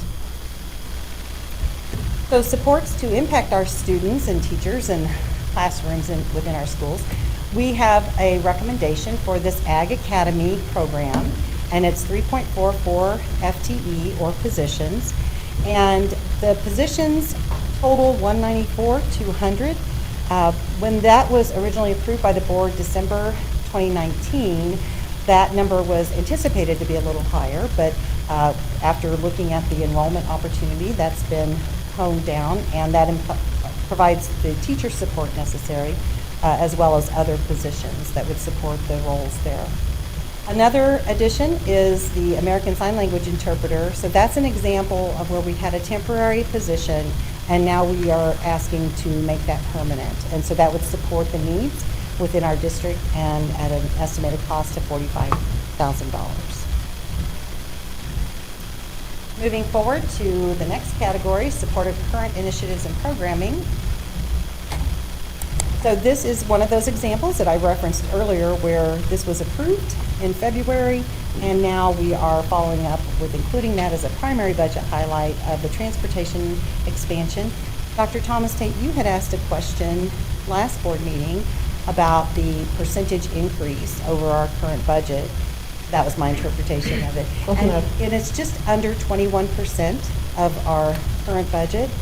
And if we look at the students that will be impacted, so we had in excess of 3,000 high school students and then another 150 magnet students, understanding that not all of them would participate, we could be looking at between a 20 to 40% increase in ridership, again, depending on how those numbers flesh out. So the important thing to note is that this is the recommendation based on the data at the time, and currently, you may recall that we made recommendation as part of that February 9th recommendation that we would have assistance from the consultant group with the routing, and that work continues to this day. So we are expecting a response from every student so that we know should we route that student or not, so that we can efficiently route for the the needs for the upcoming year. The other cost indicated for $106,372 is to support additional driver hours for our early childhood education hubs. Some other general operation increases we provided for you previously, the property and liability insurance increase when that was originally bid, and we are making recommendation for a ground support person, a position there to fill a position that actually was in place years ago, and then we did not fill it when someone was promoted. Also, internet software and district-wide calendaring tool for $225,000. That's to help us provide better customer service to our patrons and to work more efficiently as a staff. We do have a non-negotiable AT&T telecommunications service rate increase that must be included in the budget for $200,000. And then reinstatement of that supply reduction that we recommended to the board last year in response to COVID-19. So bringing the supply amount back in, $507,817. Other budget impacts include launch. So as a reminder, the launch program is part of our operating funds. We do maintain launch in separate funds so that we can easily extract the data and analyze it. And a reminder that the launch program is our virtual course access program, and as you well know, it's for Springfield Public Schools, but also other Missouri schools. And I'm not sure what the number is today, but it was around 300 partner districts. We're certainly thankful to have the launch program available to them to meet their student needs. So, as you know, also that program expanded exponentially during COVID-19 as districts sought ways to continue to educate their students. And we do expect adjustments to occur as we go into this new fiscal year. And so we're anticipating those within our budget recommendation. So this slide shows you an excerpt of the launch profit and loss. And I will train your eye, if you will. We have two columns that represent actual numbers, so FY19 actual and FY20 actual. So when the Board of Education invested originally in that launch program, the program easily paid the board back, paid the district back for that initial investment, and the net operation that year was $1.7 million in totality. So we have dues, membership dues, tuition. We also provide our summer ADA for SPS students toward the launch program. And then we have other funds that were available to us through the COVID stimulus funds that we received. So for FY20, our net operation was $1,814,206. For FY21, we are currently estimating a net operation of $2,689,642. Those numbers will be finalized as we finalize our general ledger June 30 of this year. And we'll provide a subsequent report on that. Highlight for you that we do include an administrative cost of 3.5% of all expenditures, and that helps support infrastructure within the system for costs that are specific to the launch program. For our projections for next year, we have pulled that down, so it's nearly half for revenues and expenditures, resulting in a net operation of $1,033,934. I have two statements for you included in this, and this is very important, and that is understanding that but for the launch program, Springfield Public Schools, if we had had to provide virtual education to our students through a MOCAP provider, would have spent in excess of $14 million just in this current fiscal year. That's a big number, but it is a reality that we would have been faced with had we not had the launch program available to us. And that's a minimum calculation, just so you know. So for FY21, because we did infuse other revenues, such as CARES Fund money, to help not disrupt instruction in our high school level, we paid adjunct stipends to those people. We didn't pull teachers out of classrooms to have them move over and teach virtually. We were able to avoid an additional $5.6 million. So we attributed our summer school revenue, we attributed CARES funds, and we also received special revenue in the form of a virtual education grant from the Department of Elementary and Secondary Education. So All that to say, launch certainly was a major benefit for Springfield Public Schools and for other districts participating as well. So the changes highlighted for you for the FY22 budget include a reduction of revenue of in excess of $18.7 million, a reduction of expenditures in excess of $17.1 million. The return to SPS to support infrastructure will be $1,003,641. And we always ensure that we are protecting the program moving forward by maintaining a 10% fund balance of the program operation. So the restricted operating fund balance for the close of the year or leaning into the next year will be $1,552,575. So these next slides show you a review of those operating revenue changes and operating expenditure changes that we have presented. As a reminder, that cost of living increase is indicated as a to be determined until we are officially recommending the collective bargaining agreements and the results there. So this next section focuses on our stimulus funds and utilization. I know this is tiny print. I provided this to you in other presentations regarding impacts in the current year. A reminder for you that that first subtotal there for COVID-19 stimulus, that's what we refer to as the first stimulus package. We originally were provided Primary Care Funds Act allocation of just under $6.5 million. Through other grant applications and other allocations, that grew to $12,458,000 in the current year. So that helped shore us up financially for sure, and also provide other opportunities to take care of our students. So we were reimbursed for the PPE, the protective equipment. We were reimbursed for hand sanitizer, all kinds of things. We were able to receive funding to support those costs. So then, as we move forward, this new line, the DESI ESSER, this is what we call ESSER 2, and it is $27,367,505. Additionally, we were notified that we have a grant opportunity for Grow Your Own ESSER 2 funds of $10,000, and also another opportunity, it's down here, the teacher recruitment and retention. So the reason that these are in different places is because of the deadlines and due dates. But the teacher recruitment and retention grant is $715,000, just slightly over that. We've also now received notification regarding our ESSER 3 or American Rescue Plan information, and that's $60,700,000 in excess of that. It does carry an obligation date of September 30, 2024. So as you can see, again, we've got September 30, 2022, 2023, again, 2022, 2024, 2023. So we are busy planning for the utilization of those funds.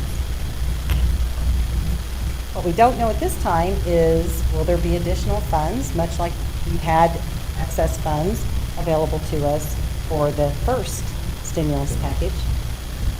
So under other budget impacts, our team of executive leaders approached this through a categorization process where we wanted to first and foremost help with recovery of learning. So during the school day, what is our learning loss and how might we address that?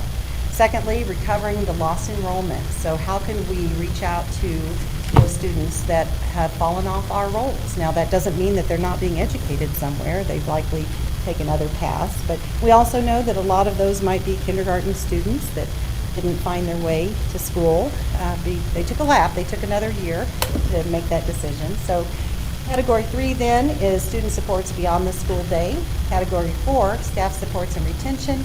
And then category 5, operational support. So we'll unpack each of these categories, totaling approximately $27.3 million. One thing I want you to know is that not only with regard to the ESSER funds, but the entire budget, we have engaged with Dr. Lathan and with Dr. Mulford, and they have each reviewed the comprehensive budget presentation, and they've given us a thumbs up. So we did not want to do this work in isolation. We wanted to make sure that they were prepared to continue to deliver as Dr. Jungman and I vacate the district on June 30. So first, we'll take a look at Category 1, recovery of learning during the school day. The recommendations, and again, let me highlight for you, this is a comprehensive team, cross-functional team of leaders that are pulling together to identify ways that they know students could be helped best using these special funds that we've been entrusted. So the first one listed for you is K-8 literacy and numeracy intervention and training. This would provide for 14 district-level coaches and 7 K-5 math interventionists, and then additional resources and trainings. The estimated price would be $3 million. All of these costs are for 1 year. In our development process, we did identify what those recurring costs might also look like for year 2 and year 3 to equip the team moving forward July 1 in terms of recommendations that they bring forward. Another team has formed, and this includes community partners to determine what might we best do for mental health and general health supports for our students. And that also has a $3 million allocation currently indicated for that. Instructional software, there's a placeholder included within the budget for $200,000. We're not sure what that need might be, but this is our best estimate at this time. Under ESSER 2, recovery of lost enrollment, I mentioned those the student recovery specialists. So that would be 2 positions, 2 people who would be focused on getting students re-enrolled in Springfield Public Schools and helping those families reconnect with our district. For Category 3, or beyond the school day, we are recommending that we allocate to maintain the 1,850 hotspots that we provide for our students who do not have internet capability at home, and that carries a $319,000 price.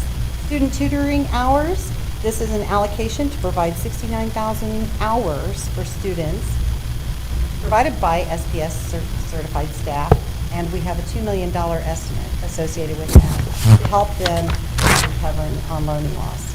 Excuse me. This next one is before and after school expansion, $3.5 million.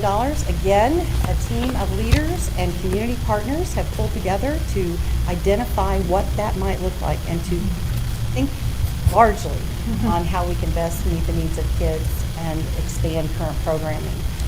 So I will be providing you some additional information if you've already taken a peek at the presentation.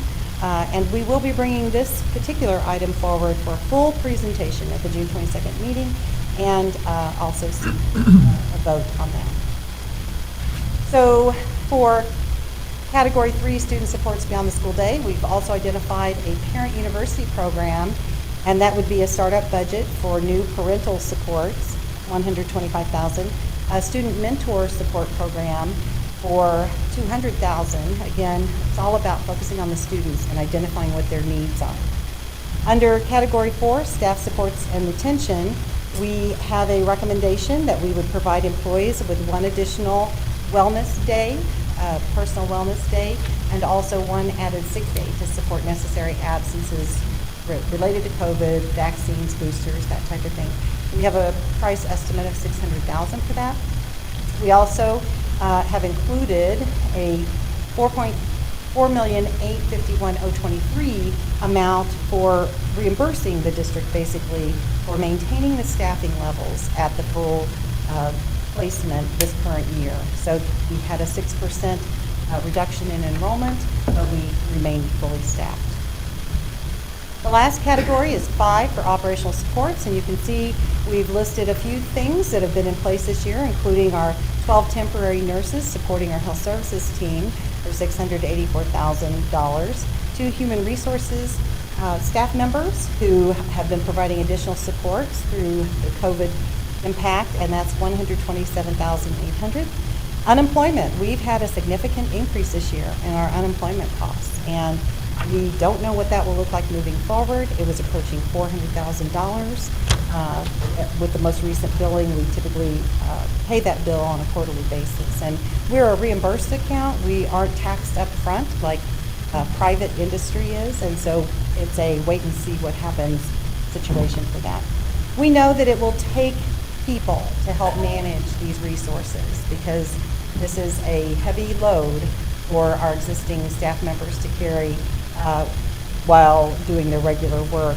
And so we have provided an allocation for consideration by administration in making a recommendation on how those positions might look to provide that support. And then lastly, we have a $7.5 million allocation indicated to replace HVAC units, heating, ventilation, and air conditioning units, and upgrade those to a MERV 13 filter to provide for a better air exchange in certain buildings. So, we'll take that deep dive now. This is focusing our attention on beyond the school day.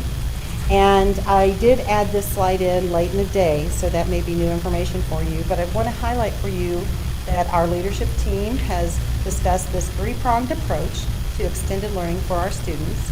We know we have Club Encore in place to provide great services using our certificated teachers, providing those supports for students outside the school day. And that's funded by operating dollars, and that would continue. Okay? That's not going away or being replaced.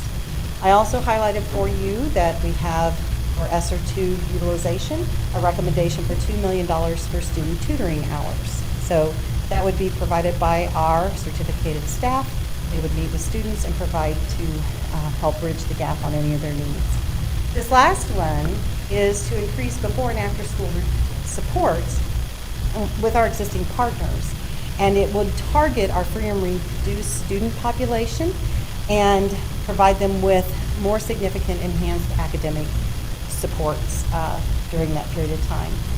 So what is taking place behind the scenes is we're working on developing a Memorandum of Understanding, and that includes anytime we do a contract, we have our legal team vet what we're doing and making sure that we're handling that appropriately. So that's being developed.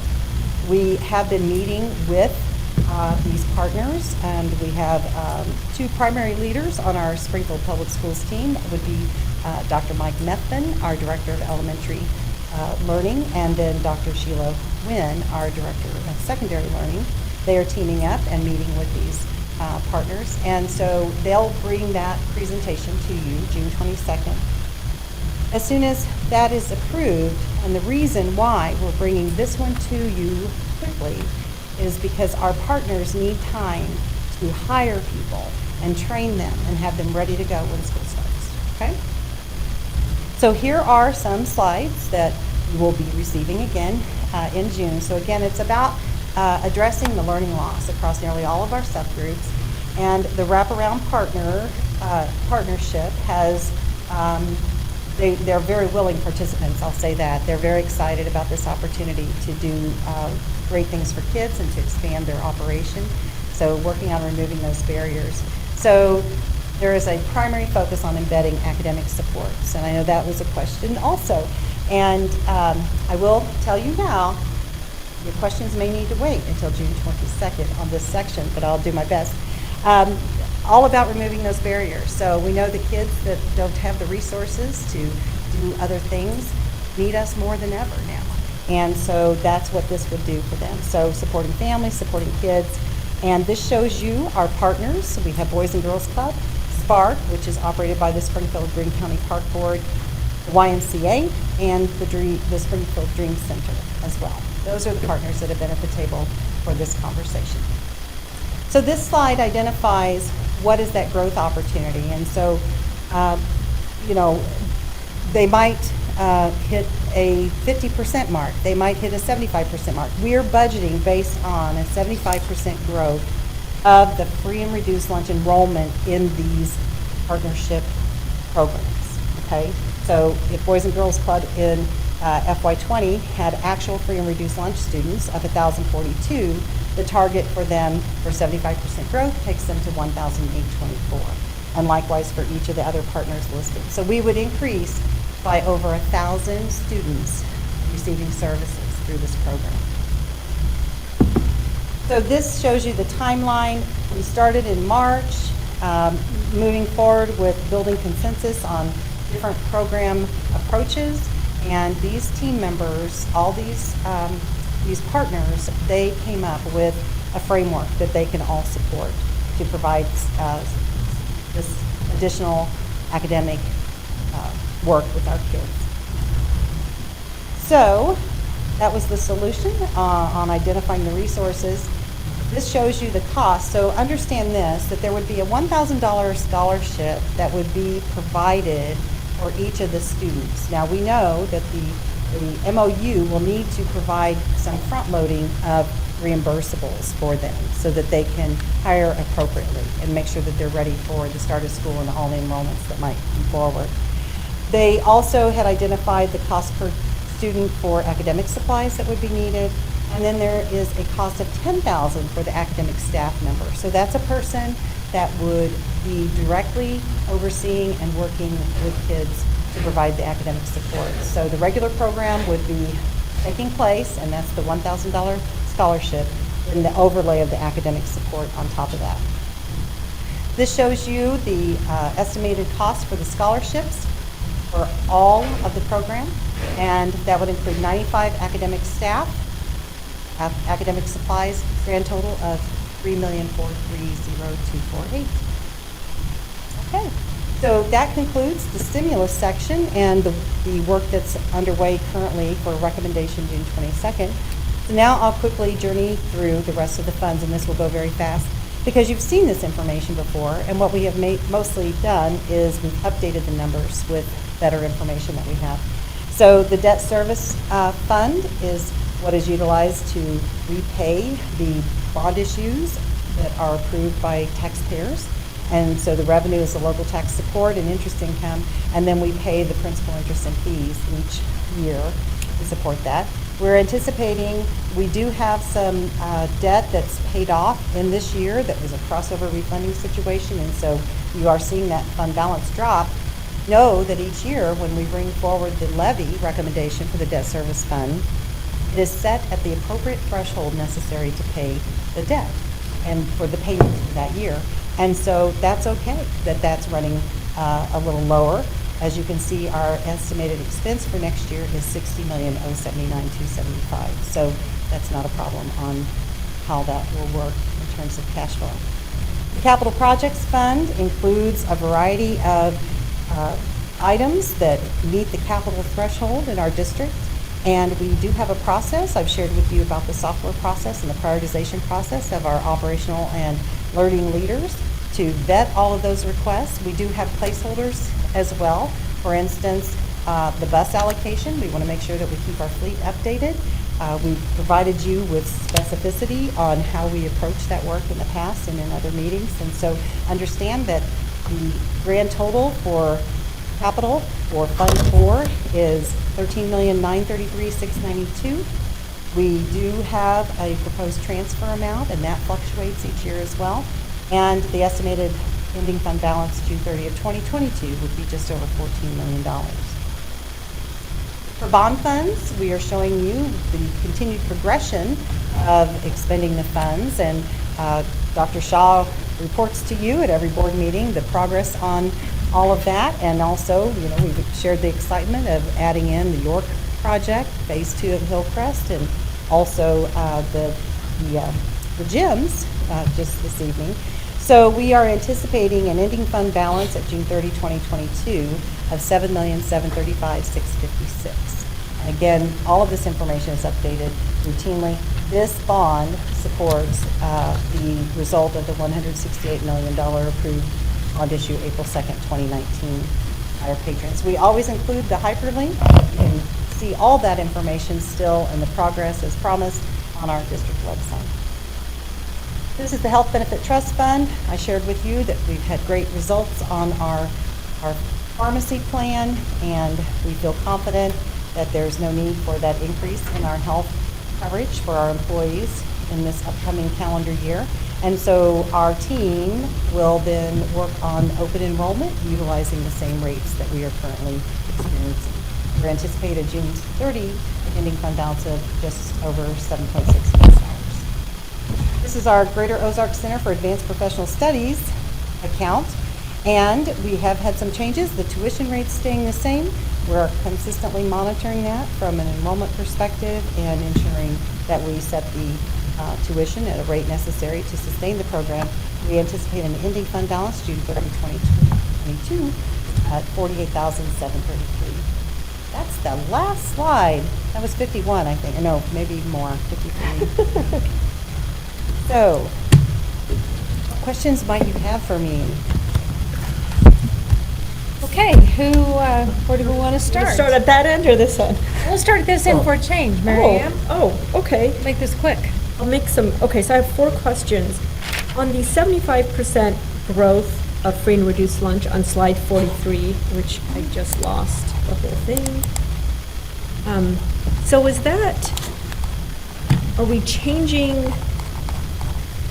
okay, so it's the one where we're trying to get kids before and after school help, right? Right. So is that just we're changing the bar to have more students qualify, or are we anticipating an increase in poverty of that? I mean, how? No, that is forming a line at the door. If we would have excess numbers of students, you know, who are interested in this, parents who are interested in this, we do need to have some means to ensure that we can handle the capacity for each of the programs. And so this is making an estimate that we will grow our free and reduced population. Now, they also have full pay. Oh, so that's what I was going to ask. So so this number is only for what the cost that we're going to be providing. Correct. You're still going to provide it, and they just pay for it. Right. And my understanding also is that a few of these do their own fundraising to help keep costs down. Okay. So they felt like they could handle the $1,000 scholarship. But this isn't all our FRL. This is just No. Unfortunately, This okay. is just an approach Okay. to ensure that we're providing for the students with the grades. We're willing to go to this amount, is what we're saying. Okay. Then the other question I had was on slide 37, and that was the $7.5 million, which is fabulous, on improving the MERV 13 filters and upgrade HVAC. So HVAC is very expensive, and that's a lot of money, but I bet you that's, what percentage of our buildings do you think that's going to cover? Like 3 buildings? I do not have that information with me, but we have looked at that information. We've prioritized the list. Is it just a little part, or are we getting a big chunk done? This would be a little part. Okay, that's what I was afraid of. You know that anytime we do a renovation or have a new build, we're doing the right. Those are already being done. This is. And recently, I don't know if it was 1.6 million for one of our elementary sites. And it all varies dependent on the actual units and the square footage. And so there are so many factors, but our team did go through a prioritization to identify what that might look like. So I can get the information. So these are like the worst off. This 7.5 million is the placeholder, and then that prioritization list would be looked at to see what can we best do, and also understanding other work that might be taking place in a building, you know, that might take it off of this list. So we've just earmarked this amount? Yes. Okay. Actual recommendations for these things will still apply the same logic. If it hits the $500,000 or greater threshold, it will come to you as a separate agenda item. Okay. And more information will be provided to you for your consideration before voting. Okay. And then, I don't know which slide it was, but on one of them, it was really nice to see that there's $2 million as part of the ESSER fund. For student For tutoring? tutoring, yeah. So how do students qualify? Just kind of an idea of how We that haven't works. thoroughly vetted that yet. Have it. Oh, so this is also earmarked? This is earmarked. Okay, got it. Okay. And then my last question has to do with slide 19.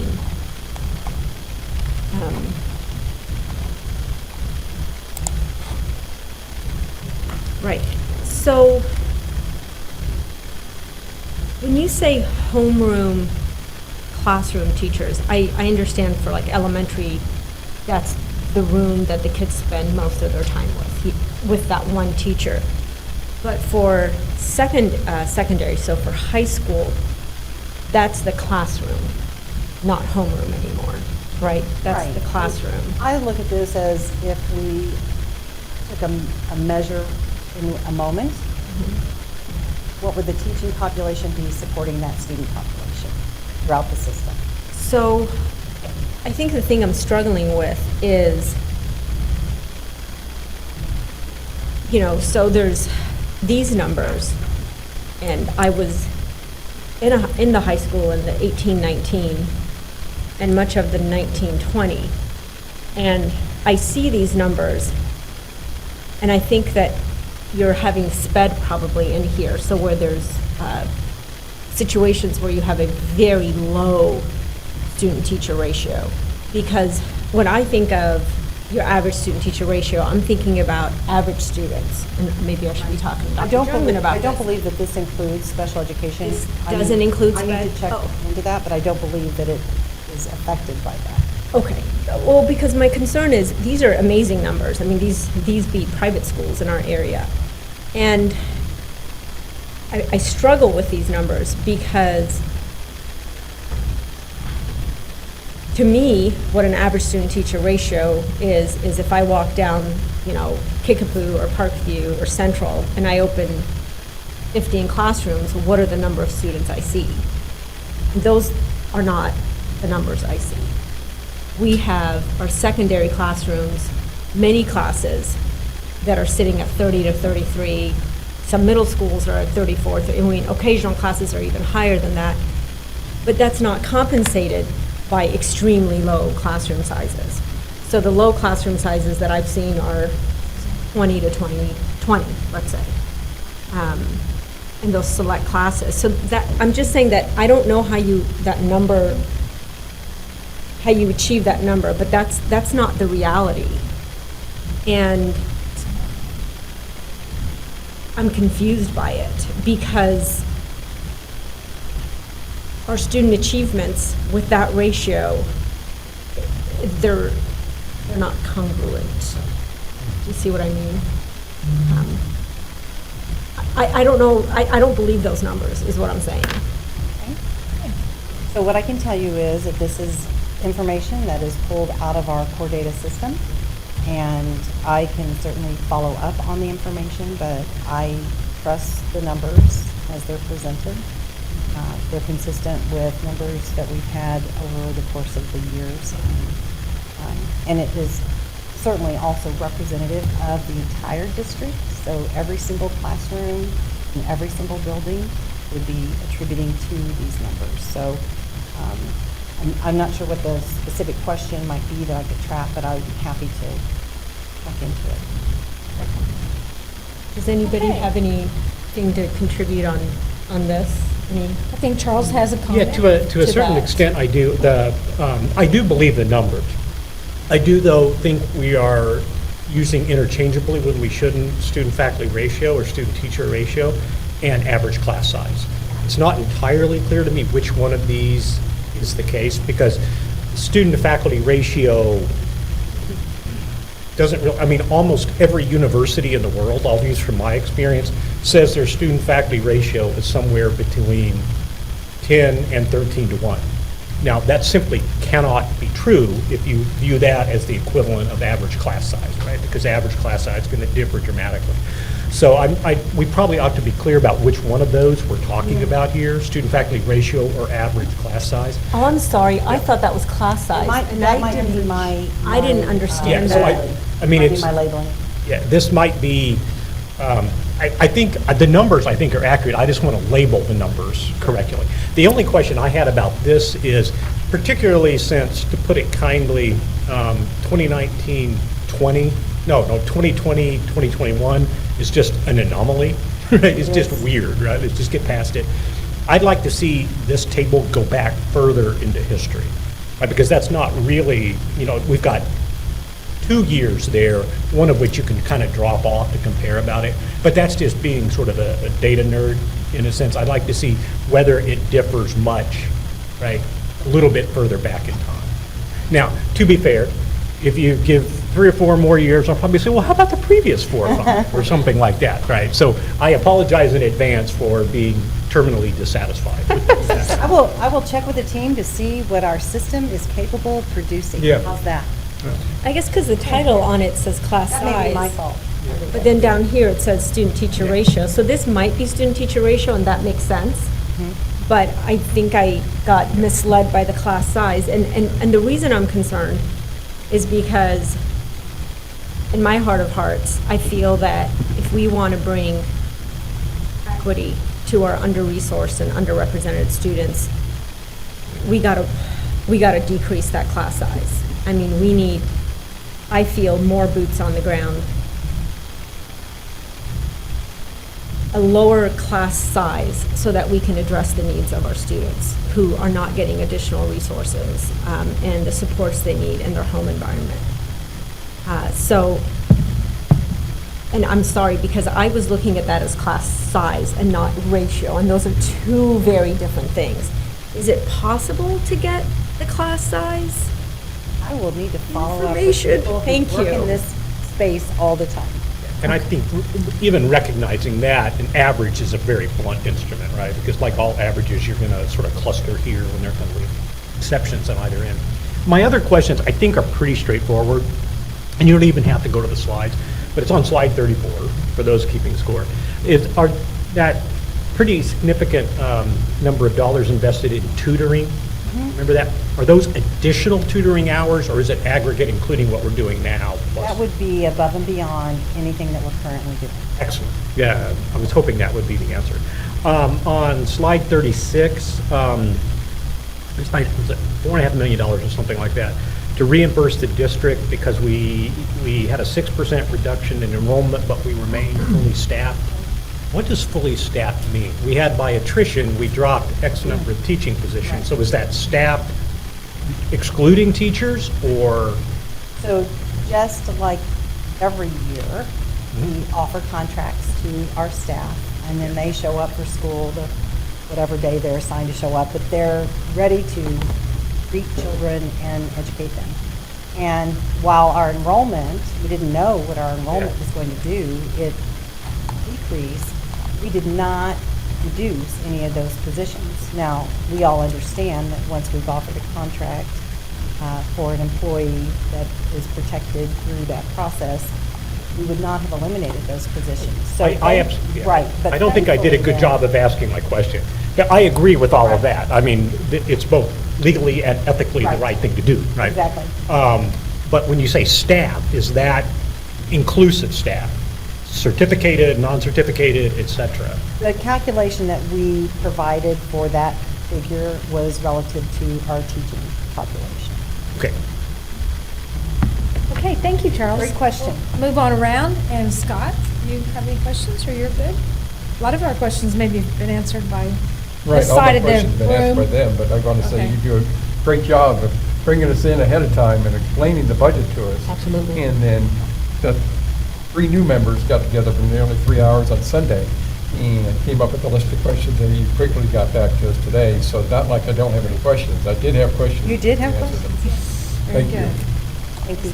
Okay, Sharita? Okay, so for the transportation funding, for the current initiative, which was almost transportation that we were funding, I know that we have an increase of need. Are we making any adjustments for the slow hiring that we are having with regards to bus drivers? Is that?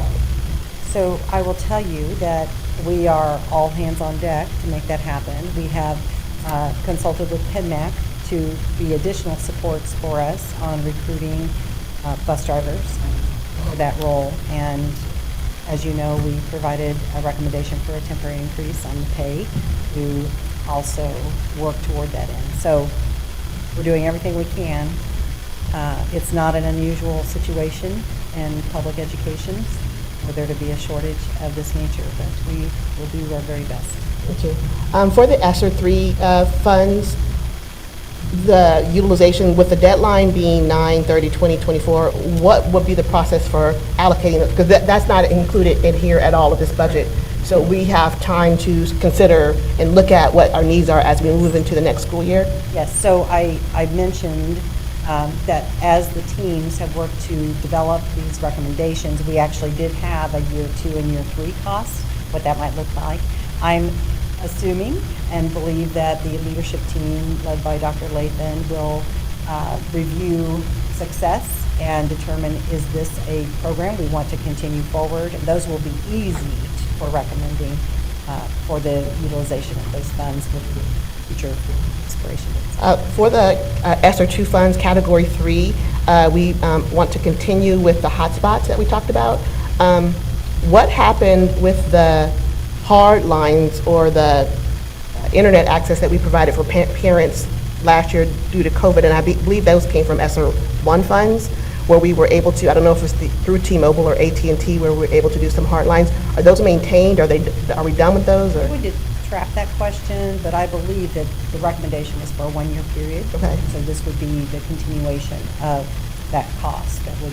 Not just the hotspots, but also the hard lines. The hard lines.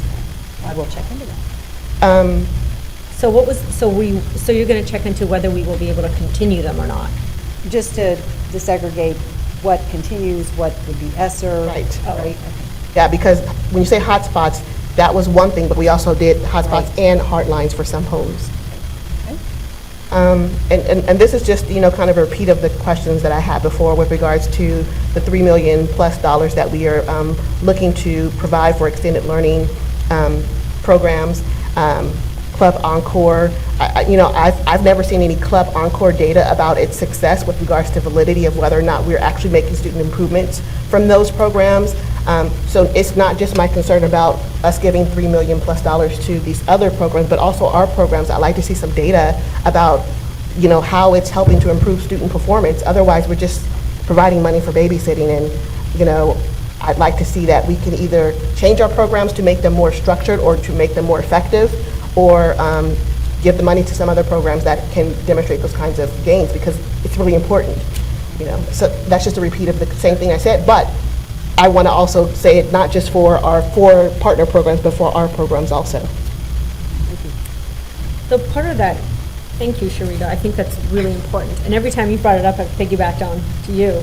So I saw that we were allocating money for the administration of these ESSER funds. Will part of that be in the supervisory role or in the looking at how effective?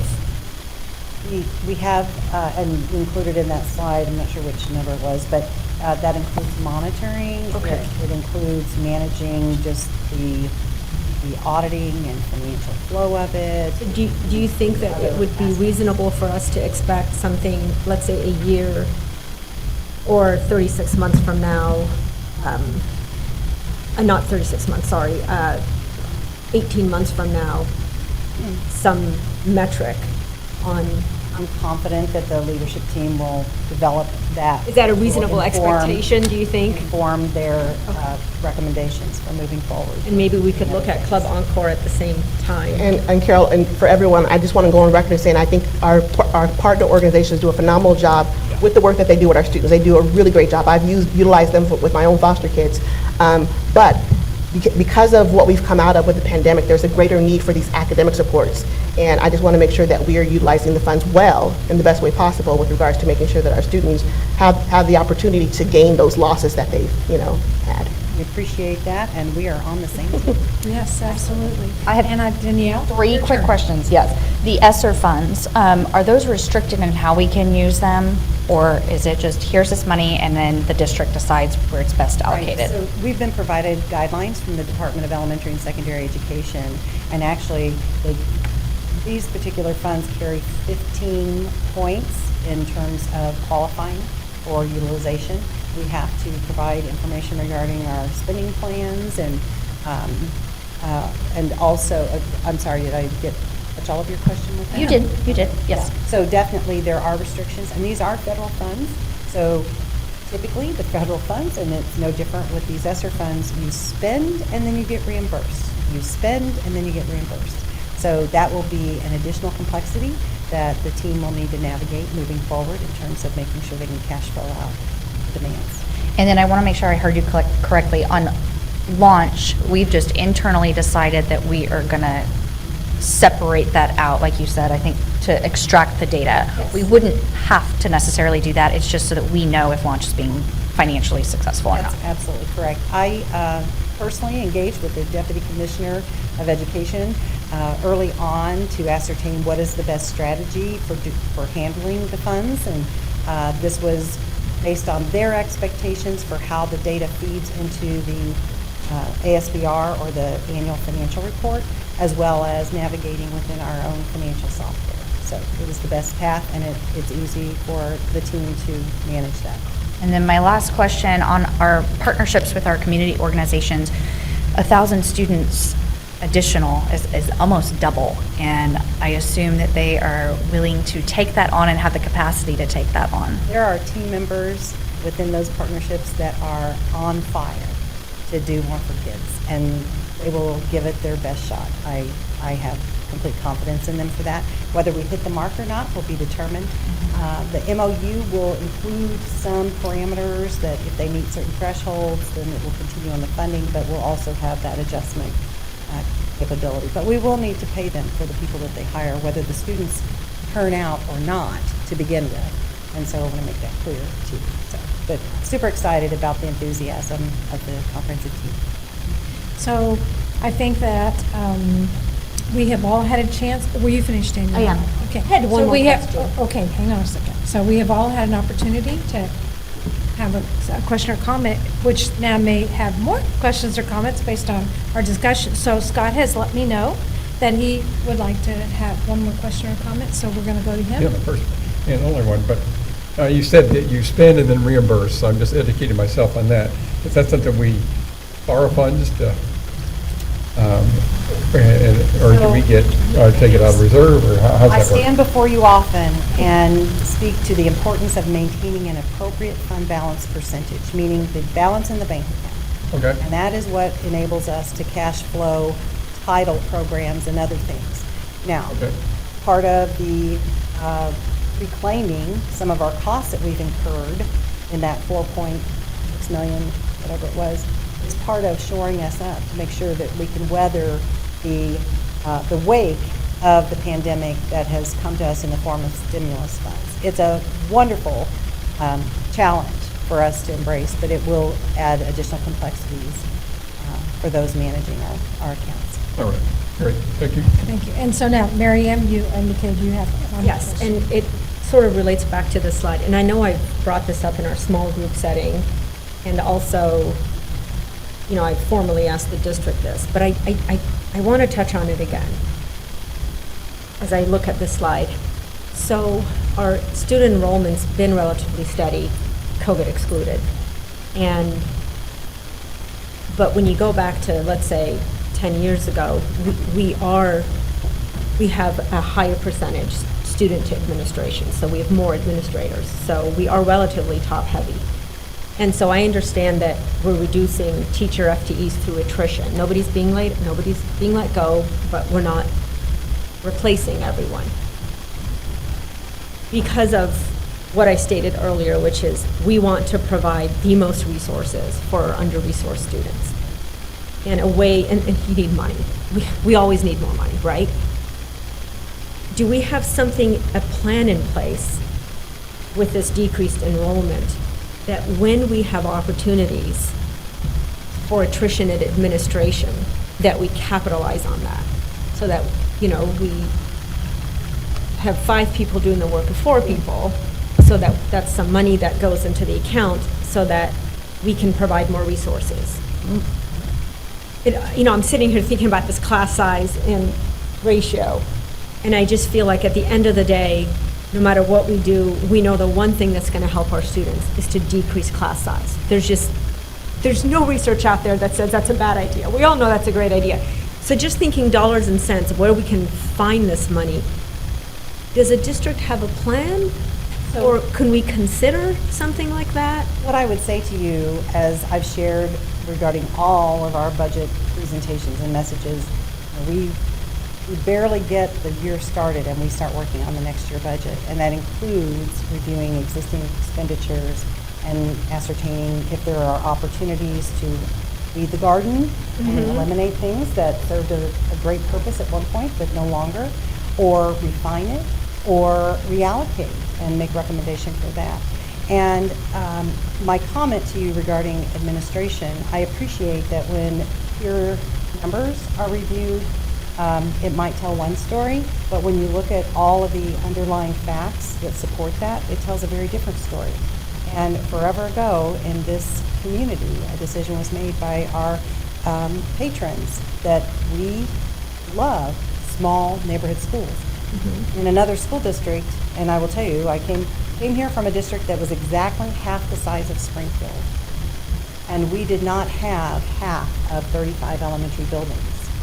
In this district, we should have at most 24 elementary buildings, or even fewer, okay, if we had the larger elementary site. So when we see changes in that enrollment, and I'm highlighting elementary sites for now because that is definitely a place where you have one principal. Just because your enrollment drops, from 200 kids down to 175 kids doesn't mean that you eliminate that principal. You still need a leader for the... You're talking about top. I appreciate that. We are always looking at our costs and determining if we are using our resources to the greatest advantage to support all of our teams, and that includes administrators at a district level. Because I don't think of, I know principals and assistant principals are considered administration, but to me, anybody who's interacting with students is boots on the ground. So I should have probably clarified that when I mean administration, I mean people who don't on a daily basis interact with students. So we don't have a plan in place. My response is that we are continually determining are we utilizing our resources wisely, and is there a greater need that in a different way that we might handle the work. That is as of right now, I think I remember seeing an email where there's one position that's being shuffled and not being replaced, right? Right. There was that was in principal. No, it was another one. It was okay. a district level. Okay. Yes. Do you remember this email? I got back from vacation. I had a ton of emails. Yes. Wasn't there something like that? Reduction of an executive. Reduction of an executive. And it was like, ooh, there's some money that goes back into the bank. So that was very encouraging to me. So this is something that is always at the periphery, right? That we're going to consider moving. Okay, thank you. I mean, that's an FTE in there that we did drop. I mean, put that on that slide, it'll look good. Okay. Okay, so I'm just going to make a quick comment, and as a board member that served 17 years in the classroom and 10 years as an administrator, it takes all positions to make this district work. We're a large district, and so you have the teachers in the classroom, they need support at the building level, they need support at the administrative, at this level, whatever Mary Ann you're referring to as the big level. So it takes everyone to run this district. And so whenever you start trying to decide who's important and who's not important, you have to be very cautious because you don't know exactly what duties and what responsibilities and jobs they've had. I've served in many roles, and as I've told people, I worked extremely hard as a classroom teacher, but I pretty much felt like I sold my soul to the district when I worked in upper administration. They work 24/7, 365 days a year. So I don't want to discount for anyone that's listening that. Yes, in you don't no way am I utilize saying, all of it. oh And I know, gosh, and I know. no. So, yeah, but we always are. No, I want, thank you. In no way am I saying, I just wanted to say that while we look at everything, we need to look at everything, not, so yes, thank you for clarifying that, Denise. Okay, very good. And so are we all ready to go? We have 2 weeks, and we've all have lots of thinking and reading to do. We've had an amazing discussion and lots of good questions, and I think we can, at this point. And Carol, again, you do such an amazing job in answering our questions, and you stand up there and do that just consistently. So thank you for your, I have to be Alina now for a minute. Thank you for all your hard work, and we know that you do that. All the people that have worked. And everyone that's here, and they're still hanging in here to answer questions, so.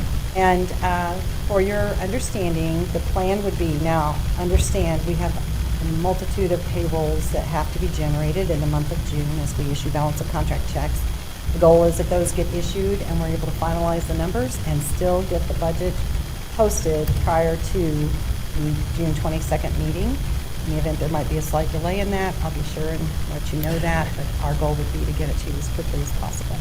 And it will include all of these recommendations that we've provided you context for this evening. Awesome. Thank you so much. So now we are going to look at some more work, some more budget work. We're going to look at 8.01, change orders and agreements, and take it away, Dr. Shaw. Okay, thank you again for allowing me to be here. You can see in front of you the standard change order and agreement list. It's substantially smaller than normal. It only represents $180,465.41 for the change orders and agreements. You'll see items that represent furnitures, fixtures, and equipment. You'll see even a couple deducts of change orders on our Phase 2 at Sunshine, which we always like deducts. You'll see some architectural and engineer costs that are for the Hillcrest side as well as our upcoming York. So the grand total again is $180,465.41 for your consideration this evening. So, again, some questions. Questions or comments for Travis? We're kind of getting used to this routine, but still, there might be some things you want. Anything? Okay, so at this time, this is a recommended action. So we are looking for, let me get my screen up here a little bit. Whoops, I just about clicked off. So we're looking for that the board will approve the change orders and agreements as presented. Do I have a motion? Thank you, Sharita. Do I have a second? Second. Okay, Danielle, a second. And so at this time, please vote.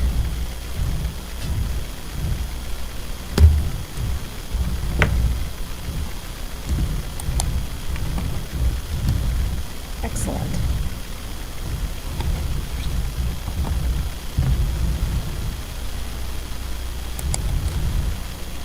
Great. Motion carries. We'll move on to 8.02, York Elementary construction. So this is one of the items that I get excited about presenting to you. As a reminder, this was a project that the board approved to allow us to start the design work for York Elementary. It came from the second phase of projects that was recommended by the Community Task Force, and it was brought forward as a priority now based on the funds available. And so on May the 20th, bids were accepted for York Elementary. As a reminder and as new information for those new members, this is a construction manager at risk delivery method. So early on, we approved the contractor, R.E. Smith, based on a qualification process to begin the work through pre-construction as well as work with our designers through this entire process. They're the contractor that brought forth the recommendation for the demo bid, for the precast early construction bid. And so what looks different on bid day for construction manager at risk delivery method is they get a multitude of envelopes brought in on bid day rather than one bid from one contractor. So you'll see here that we had 68 different subcontractor bids that were presented for 22 different disciplines. They do in fact open every one of those envelopes at that sitting because they're sealed bids. And so you will see that through this process and the feasibility work that was done many years ago to set these budgets, it does have a total overall budget of $19,670,000 with a construction estimate of $15,610,186. So you will see that after vetting all of these bids, the guaranteed maximum price that R.E. Smith is presenting to us for this project, which includes including the demo and the precast that you've already approved, $16,466,512. Now, the guaranteed maximum price does include demolition, as all the general conditions for a 14-month construction project, bonding, insurance, pre-construction, and a construction manager fee, which represents 1.9% of overall construction.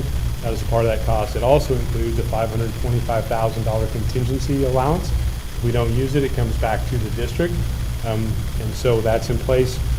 In all of our projects, when we put budgets in place, we factored in inflation. And so in this project, it represents almost 6% of the cost of the budgeted construction, and that represents $936,611. So if you take that amount of money and you add it to what our construction estimate was, it puts this project within the overall budget that we had. And so even though this budget was provided 2.5 years ago, we're now needing to use a little inflation based on the market, and it allows this project to really fit within the scope of work that we need to get done, and we're excited to get this started. So the recommendation by administration is that you all consider the approval, the guaranteed maximum price of $16,466,512 for the construction of York Elementary. Okay, so comments or questions? Okay, For the great. guaranteed max price, that, just to clarify, you may have just said it, guaranteed meaning if they come in under, we get the money. So Correct. So there's specific. If they come in 100,000 under, we get that Right. 100,000. And this is, you can't see this, but these are all the items that were Yeah. provided to us as bids. Right. Part of that are allowances. Part of it is contingency. Right. If we don't use those allowances, if we don't use those contingency dollars, that goes back to the district. I think that one of the things about this is when it comes to us, it's just typewritten, we're going to vote. We don't see the excitement behind this for the members of this neighborhood and this community. And I see Rich is here, who served on that task force and was a part of the agonizing decision that the members made on York being on phase 1 or phase 2, and it was put on phase 2, but because of the incredible management of our bonds, we're able to now put it on phase 1. There are some individuals that live in this neighborhood. In fact, I had a conversation with one lady that's lived in that neighborhood for 50-some years, and she's just hopeful she lives to see this new building. And when you talk to the people and the excitement that they have for this building, and it's been that way in other buildings, but York especially, they're so excited for this. So this is a very exciting vote we're getting ready to take. We just don't get to see the faces associated with what we're doing here. So, very exciting. Comes at groundbreaking and ribbon cutting. Yes, it does. Yeah. I hope some of those folks will join us at that. So, okay. Anything else? Okay. So at this time, we need a motion that the board approve the construction contract as presented. Scott? Thank you, Scott. Second. And Charles will second that.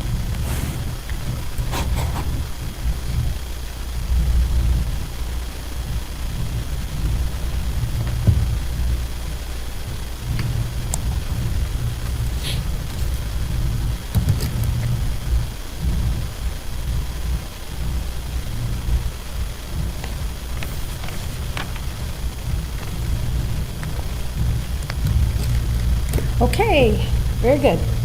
Motion passes. We'll move on to Field and Twain Elementary Storm Shelter Gymnasium construction. I do breathe a sigh of relief on that because demo Yes. starts in the morning and I didn't want to stand in front of you. I would have said it, I would have stopped it. Take one for the team there, big guy. Yeah. So pleased to bring forward the Field and Twain Storm Shelter Gymnasium projects. On April 28th, we received these bids. We've held on to these due to pricing and how they've come in. They did come in a little bit over what our teams were estimating the cost. We've seen an uptick definitely right now within construction costs. You'll notice that we don't have for you recommendation for Man and Wilder. Those came in actually about $2 million more than Easy did. And so we're pressing pause on those. We're going to put those on the shelf for a little bit and determine what to do with those at a later time. But The bid's high because of cost, like material cost? Yeah. yeah, the market is very saturated right now with construction, field cost, availability, supply and demand. It's really driving costs. And in a month, there wasn't a lot of difference within the gyms, but a month's time, there was that much difference in cost. So we want to do the fiscal responsible thing. We have the funds to do Field and Twain. With the bids as they came in, we do have now an estimated overall construction budget for the two combined gyms of $7,783,000. The lowest responsible bidder was Branco Enterprises. This was a hard bid project. We didn't do construction management at risk on this, and so we received their bid. We did only receive 2 bids, and again, that speaks to market and the work that's being done. All of our other construction projects, we received at least 4. So that just kind of gives you an idea of where we are with the construction market. Their bid was $7,093,000 combined for the 2 projects. The additional cost, just like all of our projects, to make up that total budget are some architectural and engineer costs.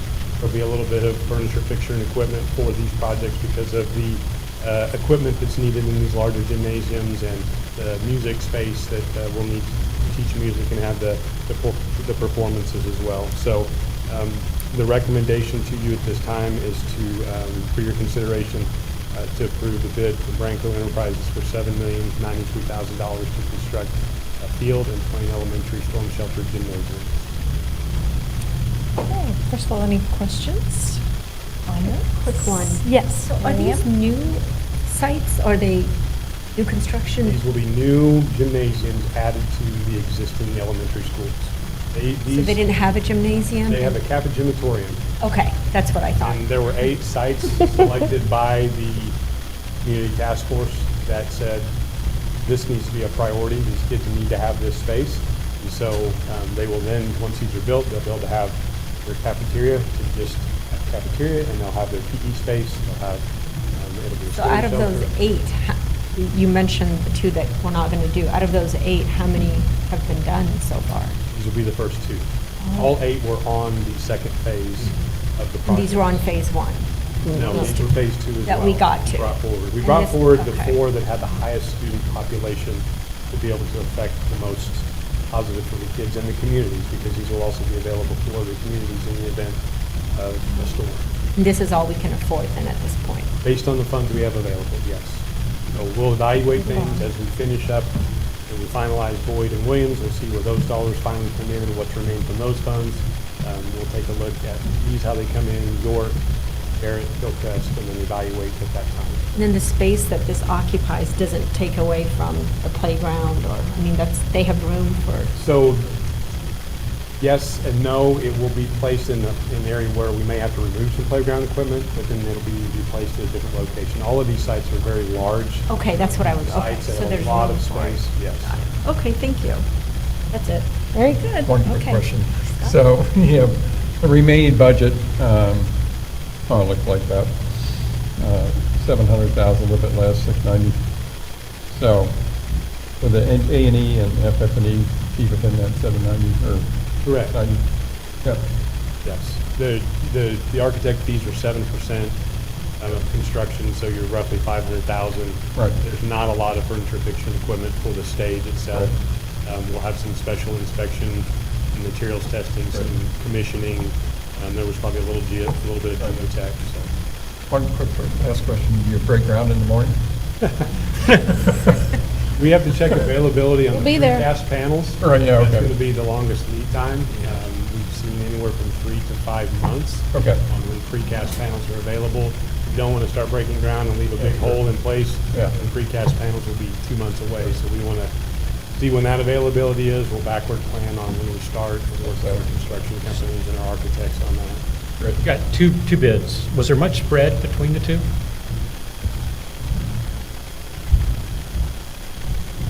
Been a month ago, Charles. You can get back to me, that's fine. There was DeWitt Construction was the other bidder, and it was a little over 100,000 difference, so it was not bad. Yeah, it was fairly good. Thank you. Excellent. Okay, anyone else? Okay, so at this time, we do need a motion that the board approve the construction contract as presented. So moved. Thank you. Sharita made that motion, and do I have a second? Second. Oh, I heard Charles, but I saw Danielle's hand. Danielle, we'll give it to Danielle. Trust your Okay, eyes. Charles. Trust your eyes. I heard you, but I saw her, so. Okay, very good. These are exciting votes. Moving on. Okay, let's see if we have a. Very good. Motion passes, and we're going to move on now to 9.01 public comments. So we do have some non-agenda items for public comments. We do have 2. And so I'm going to read the little, what we always read. So the Board of Education will allow comments on topics not related to the printed agenda. Comments will be limited to 3 minutes for each speaker and will be timed by the Board of Secretary. For those of you preparing to speak, there will be timers on both screens so you can keep track of your time. It is inappropriate to address the board about individual students or individual staff members by name in an open meeting. If you have concerns about individuals, these concerns should be addressed through the appropriate administrative supervisors, either in the school or at the district office. The board uses this time in our meeting to listen to comments and/or concerns from the public, but will not comment or engage with the public during this meeting. If you have materials that you want to share, please provide them to our board secretary, Kathy Luton, or to Tammy Harrington prior to your speaking, and they will distribute them to the board members. So at this time, our first speaker is Dr. John Vaughn.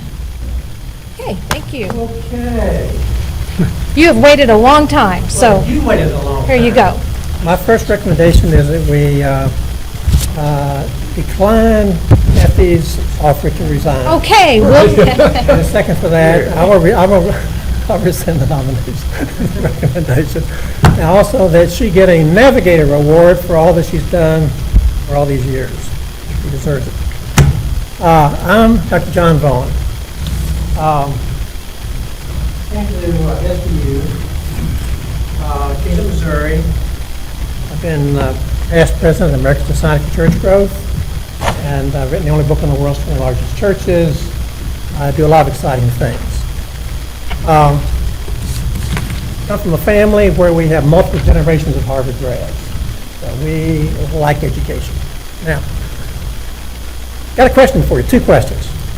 Does the year 2049 ring any bells with anybody in this room? Just blink if it rings a bell. Okay. Does anybody here speak Chinese? Okay.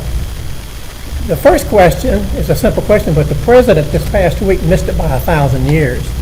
He gave the date as 3049, but it's 2049, if that rings any bells. That will be the 100th anniversary of the Communist Party in China.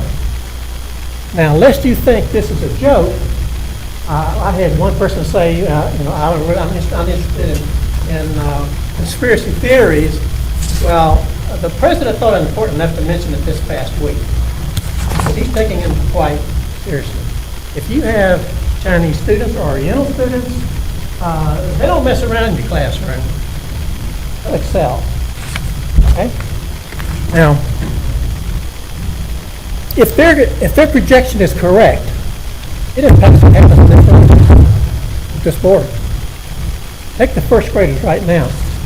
By the time they get to the 12th grade, that's cycle 1. Then we'll take the second cycle, first grade is going through grade 12. And if the Chinese are right, all that they publicize that they will dominate the world by 49, that means that that class will either be needing to speak Chinese, and if that is in fact true, if they take over this country, they will come after educators, politicians, religious leaders, and business leaders. We're toast. It's happened in every country they've gone into. If you think we're excluded, you kid yourself. Now, it took the Marxists 103 years to kill 100 million people. 100 and 100. It's on the sheet that you should have right here. I'm going to illustrate that for you. If this block right here is the 100 years that it took. Dr. Vaughn, can you please wrap up quickly? Your time is up. My time is up? Yes. Oh, good. Okay, I'm glad I've been print then. So we have your handout. You have my handout? Yes. All I want to say is that family values depend on what we teach. It makes a big difference. 3 minutes, that's going very fast. I know, it did. Okay, thank you. Okay, Appreciate it. thank you. Let Okay. me share one thing about your name tags. Last week, all the members from Missouri State were identified by their titles doctor. But we have multiple members of this group out here that are doctors that are not recognized by that. And none last week that either went over had the security call to them. Yeah. That's one challenge on that. I'm sorry. Well, I just let you stay longer than I should have, so you need to have a seat. Thank you. Okay. Sharon Wilkins. And again, so that we don't have any confusion, if you'll notice the screen, there will be a timer up there for you to help you. Yeah, I just found out 2 minutes ago that it's, 3 minutes. yeah, I thought I prepared 5. Well, can you cut it down to 3, please? Well, I've got 3 minutes to try to decide what I I'll think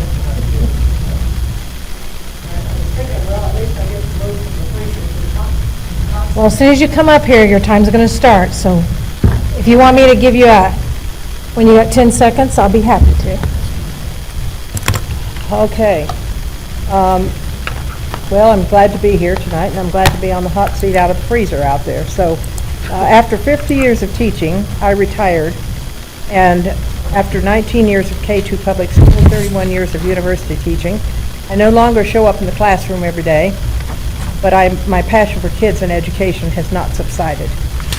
After attending the SPS board meeting last month, I felt compelled to speak truth, clarity, and warning about the critical race theory to the board and to this community. Some of you were elected to the board because of your written campaign statements in opposition to this dangerous indoctrination. My understanding is that though CRT has not been formally adopted, there have been training sessions for teachers, and in spite of the denials, it is being implemented into our schools through subtle and not so subtle ways, like required reading lists. I respectfully listened to multiple speakers who repeated the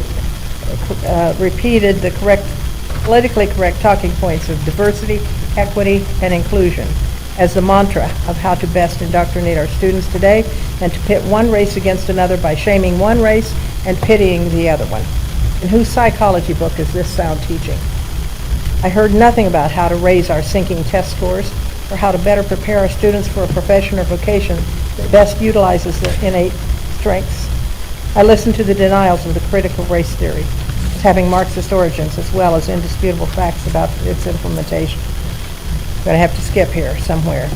I commented about the Springfield Middle School that made national news because of requiring English people to take a test, and it was an oppression matrix where Christian males are members of the oppressor class and must atone for their privilege, covert white supremacy. I was appalled that schools in my home city were doing that. The dangerous CRT has infected all areas of our society because of assumed equal opportunity. I'm going to have to skip more. If you want our kids to begin looking at each other through the wrong end of a telescope so that they begin to obsess on the color of people's skin and keep any semblance of CRT in the curriculum. I have been, 66 years ago, integration was implemented into the Springfield public school system. And now we are asking this school board to make segregation back into the classrooms. I don't think so. I have a black son, and we have discussed a lot about what's going on, and I would like to at least get his part in. If I could just pull it up and find it. Yeah, the 10. Just a second. I'm closing with a quote from my black son, my adult son, who is sickened by the critical race theory. He sees it for the dangerous, divisive, and self-destructive force that it is.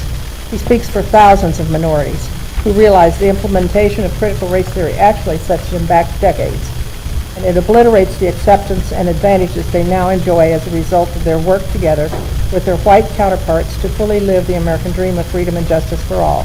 His words to me, critical race theory has nothing to do with equality or education. The goal is confusion so that our children will conform to a system of anti-morals and anti-values that have guided our nation to its inception. Please, Springfield Board, reject this poisonously dangerous and destructive Marxist curriculum. Thank you, Our children Sharon. deserve a good, solid education free from Your this. time is finished. In fact, I gave you about an extra 15, 20 minutes, seconds. Well, I'm sorry it's so disjointed. I You did a can lot come of back. research and very carefully prepared this. You know what? You're certainly welcome to come back. Okay. I wish I had known it was only going to be 3 minutes. Well, it says right at the bottom of your page that for non-agenda items, it's 3 minutes. It's also posted online. I don't think I have that page. It's posted online. You signed it. Oh, I did, that's on the bottom of the page? I didn't see it. And I actually thought I was going to be in the first comment section. Yeah, okay, well, you No, I can was- come back and watch the agendas in the future, and you can come back. Right. And speak on Well, agenda items. last time I didn't get to speak, so I came back this time. Okay, so we need to move on, because we've had a long meeting, and our folks work tomorrow and have things they need to do, and we appreciate our comments. So we're moving on to 10.01, Superintendent's Update. Just a couple brief things. We know summer school has begun, so Explore is up and running. We have a projected enrollment between June and July of almost 97, or over 9,700 students. We're using 20 different school sites for that. We're still hiring for July. All classes for June are staffed. So we're excited to get that off and rolling, and a very smooth start yesterday. Continuing with the health protocols that we talked about at the last meeting, which are masks are not required but are voluntary. Full quarantine will be used instead of modified quarantine for exposures. And then we do have provisions where we'll have classrooms or a building go to full mask if we have some exposures in those locations for a 2-week run. For those that haven't been vaccinated. So those procedures are underway, and that process is moving well. Just a quick update, I know many of you participated in graduation, but we had a total culmination of approximately $26 million in scholarships made available to our graduates of that class through A+ and other things. So proud of that class of 2021 and all the work and what they'll do in the future. It's amazing.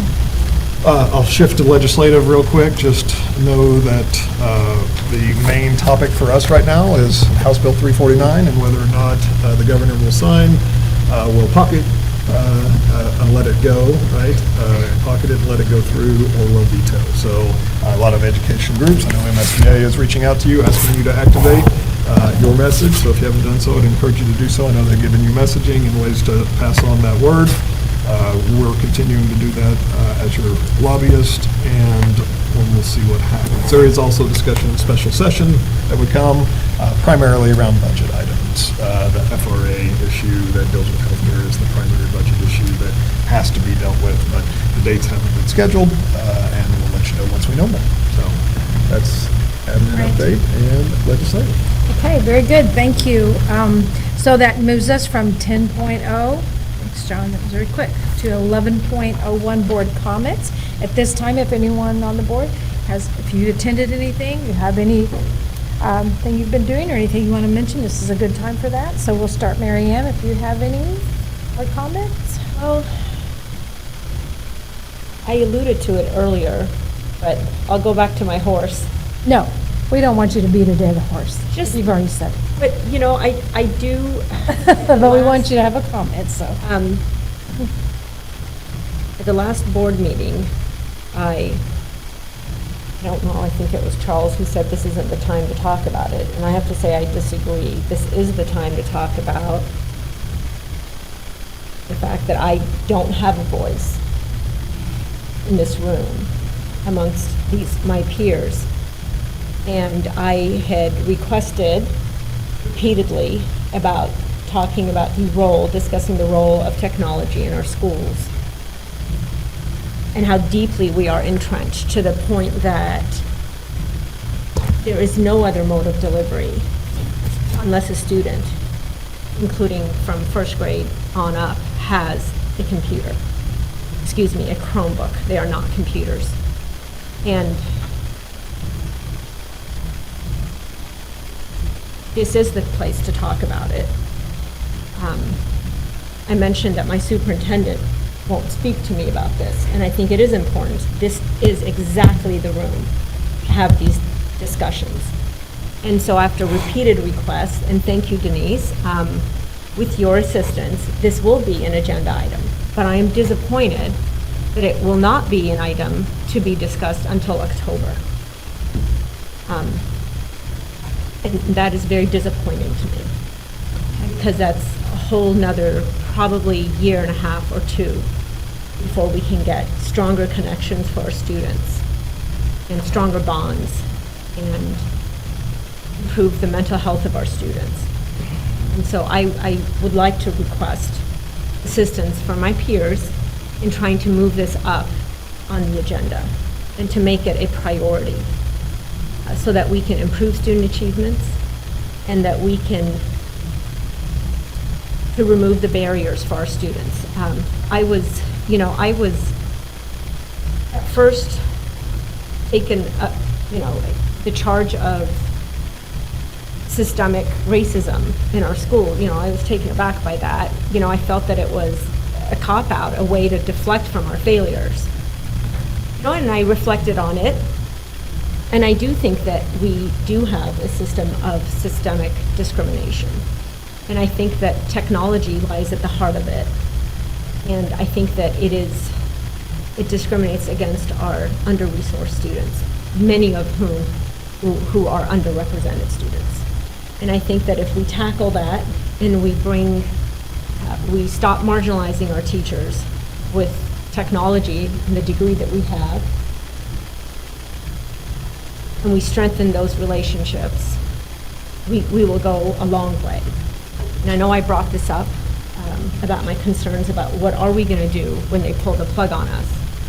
And I just wanted the board to recognize my plea, my begging you to please move this up on the agenda to an earlier date. Thank you. And that's something that would require an entire department who's working very hard on a paced schedule to bring all that information to us. So we will be asking an already very busy, hardworking department to move that up with all the information they are gathering and all the work they're doing. So we can certainly ask, but I think it would be quite a task for them to try to move that forward, but we'll certainly ask. But we can have a discussion about it as to what direction we want to move in. Because if we say we want to do something, it's not going to happen. It's not going to happen for a year or two, maybe 3 years. But until we have those discussions, we can't move in those directions. Okay.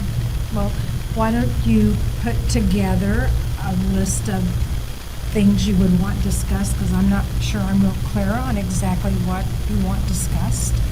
And I'm certainly not a technology expert, and I certainly cannot address many of those, but we have experts in our district that can and provide that information for us, and that's what they will do in October. So it's something we can continue to work toward, but I don't know what else to say. It would be like asking for the Title I department to bring a presentation to us prior to their having all their... I'm not looking for a presentation. I'm looking to the board members. Are we going to talk about this? Are we going to talk about what it's doing to the children in our district? And if nobody wants to talk about it, then we won't talk about it. And then we'll wait to see if there's other board members in the future who do want to talk about it. Can I just speak up real quick? I know that I feel bad that you feel marginalized, that you have no voice on this board. I do feel bad about that. However, I will remind you that in our first meeting, you said you have absolutely no loyalty to anybody, including the board members. So it's surprising to me that you want our support when you clearly told me that you have... No, You did not tell me that you have absolutely zero loyalty to anybody, including the board. Oh, okay, I'm going to stop because I don't know that we're going to get any place with this. So Miriam has asked for a discussion on technology. However, we may not all agree with each other in terms of what that discussion would look like. So I think best for us to have that discussion when we have the experts in front of us that are bringing forward what our district is doing, and then we can ask those questions, and then as board members, we can have that discussion. What? Psychologists? I mean, who are the experts? I'm not looking to ask the IT department. Those are our experts. Charles I'm Wade. agnostic on whether it happens in October, and if I communicated last time around that this is not the place for the conversation, I erred. That was not my point. This is exactly the place for the conversation. 11:45 p.m. was not the time for the conversation. That was my point at that point. At least that's what I thought, but I might have been sleeping. I thought so too. Right. I do think, and frankly, I love a good argument. I really, really do. And this may be, and I don't mean argument in a negative sense, like smackdown kind of stuff. I mean, it's what a strategic discussion of the board Discourse. might be. Right. That's exactly right. And that may be among the things, whether it's October, before then, after that, I don't know. I don't know what the right time is. We've got a lot of stuff to do, right? But it's an important issue. Right? And I think it's difficult to imagine that anybody around this table, whatever this shape is called, doesn't have a voice. I think we all are inclined to use it arguably more frequently than we should, right? And occasionally we sound a whole lot better in our heads than we do when it comes out. But I do think this is the place for conversation. And frankly, I'd love to have even more, and help me for saying this, even more robust engagement with the folks who, heaven knows, who set through very long meetings. This one's relatively painless in terms of duration, but I'm game for that. Me too. I mean, the conversation, I mean, my question is really simple. Do we want to provide books to the kids who want books? We've had that conversation, you've had it multiple times, so I think the problem is that unless you hear certain kind of things, that the conversation will continue, because I think we've had the conversation. I mean, I've told you my perspective, I think books are important, I just don't think that it's the same, I don't have the same level of concern that you do. And so, where do we go from there? So I guess what I'm hearing is, and this, I'm ecstatic, because we are actually having the conversation about it in October right now. So I'd love to know, so it's, books aren't as important to you. I did not say that. I did not say that. You're twisting my words. I said books are important to me. They're not as important to me as they are to you, because you're willing to, it's like the thing for you. So I told you that when we met before. It's the same conversation where you said you hadn't alluded to anybody. But I told you that books are important to me, clearly. If anybody knows me, books are important. However, I just don't have the same level of this has to happen right now kind of thing that you do. I just think students should have access to books. How do you feel about that, Denise? Yeah, well, you know what, this is board comments, and so this is, I think, an opportunity for us as board members, if we have a comment that we want to make about something, but I'm not really sure that this is where we want to. But this, I'm just exemplifying. I think we're on the great track. And I don't want to have it with the IT. If we're going to prepare students for the 21st century and for the jobs that they have coming up, we darn well better be making sure they've got technology in their hands. Oh, of course, technology is very important. Well, when does it start and how is it done? Yeah. So I think this may be even more of a retreat.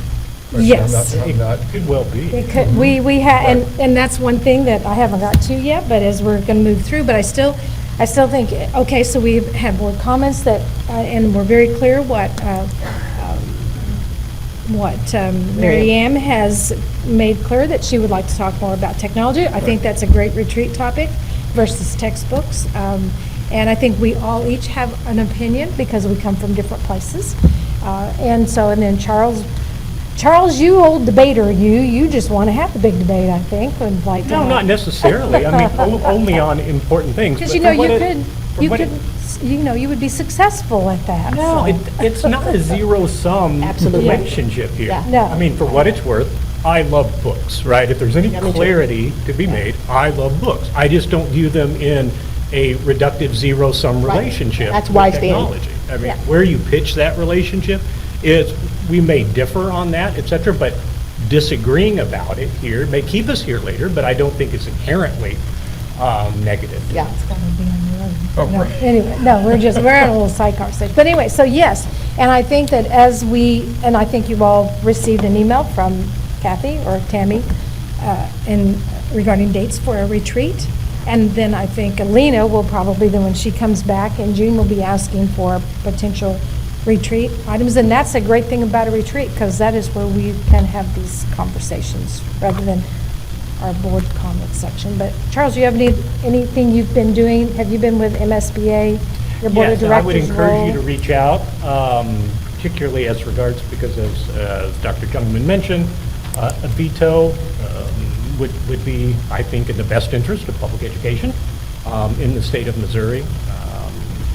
And this is not a partisan political issue. This is fundamentally a commitment to public education in the state of Missouri.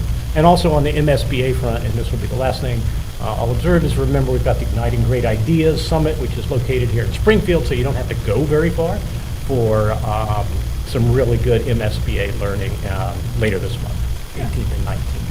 Yes, and this is Charles who brought that up. That is an upcoming meeting, and so I think Charles is registered, I'm registered, Alina's registered. Is it too late to register? Because it is great learning, and Scott will be there, Danielle will be there, they're doing their board training. So it is a great opportunity to be around other people in the state and hear what other districts are dealing with. So we've got that coming up. So I kind of jumped ahead to upcoming meetings. But anyway, back to board comments. We haven't gone around, and if you want to say something, fine.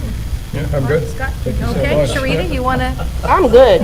Okay, Danielle? I don't have any Okay, comments. so we've just been working away, just trying to take care of business. So, the upcoming meeting is the MSBA. I wrote it down here. It's called MSBA Igniting Great Ideas, June 18, 19. And I'm not sure in my 11 years on the board, have we had that in Springfield. It's been other places. So it's neat that it's going to be here, and it'll be very convenient to go and and take in a couple of sessions, so. Sounds like it's a great place to network, too. Oh, Find out what absolutely, other- yeah. And it's really nice to hear some districts share our pain and some of the things that we're talking about and our successes and our concerns, so. And Kathy, is it deadline? Past the Deadline, the price goes up on the 12th. So if you decide you want to go, you can let us know by Thursday. Yesterday. Oh, Well, we are not here on Fridays, so Thursday. okay. So we're moving on to 12.0 plus Delta purpose statement. I don't think we had any in our last meeting, so if there is anything, that you want to say in terms of how this meeting went, maybe you'd like to give some ideas for improvement or some things that went well, please feel free to add that. And then executive session. So we're going to move 13.01, executive session. The recommended action is that the board meet in executive session to discuss collective bargaining and real estate as provided in sections 610.0212 and 9 RSMO. So at this time, do I have a motion I know you don't want to leave, but a motion to go into executive session? So moved. Thank you, Sharita. Charles, did you do it? Second. Yes, yes. Okay. We're going to miss you that time.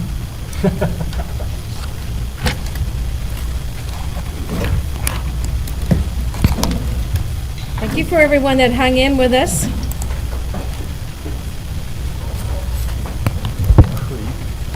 And we have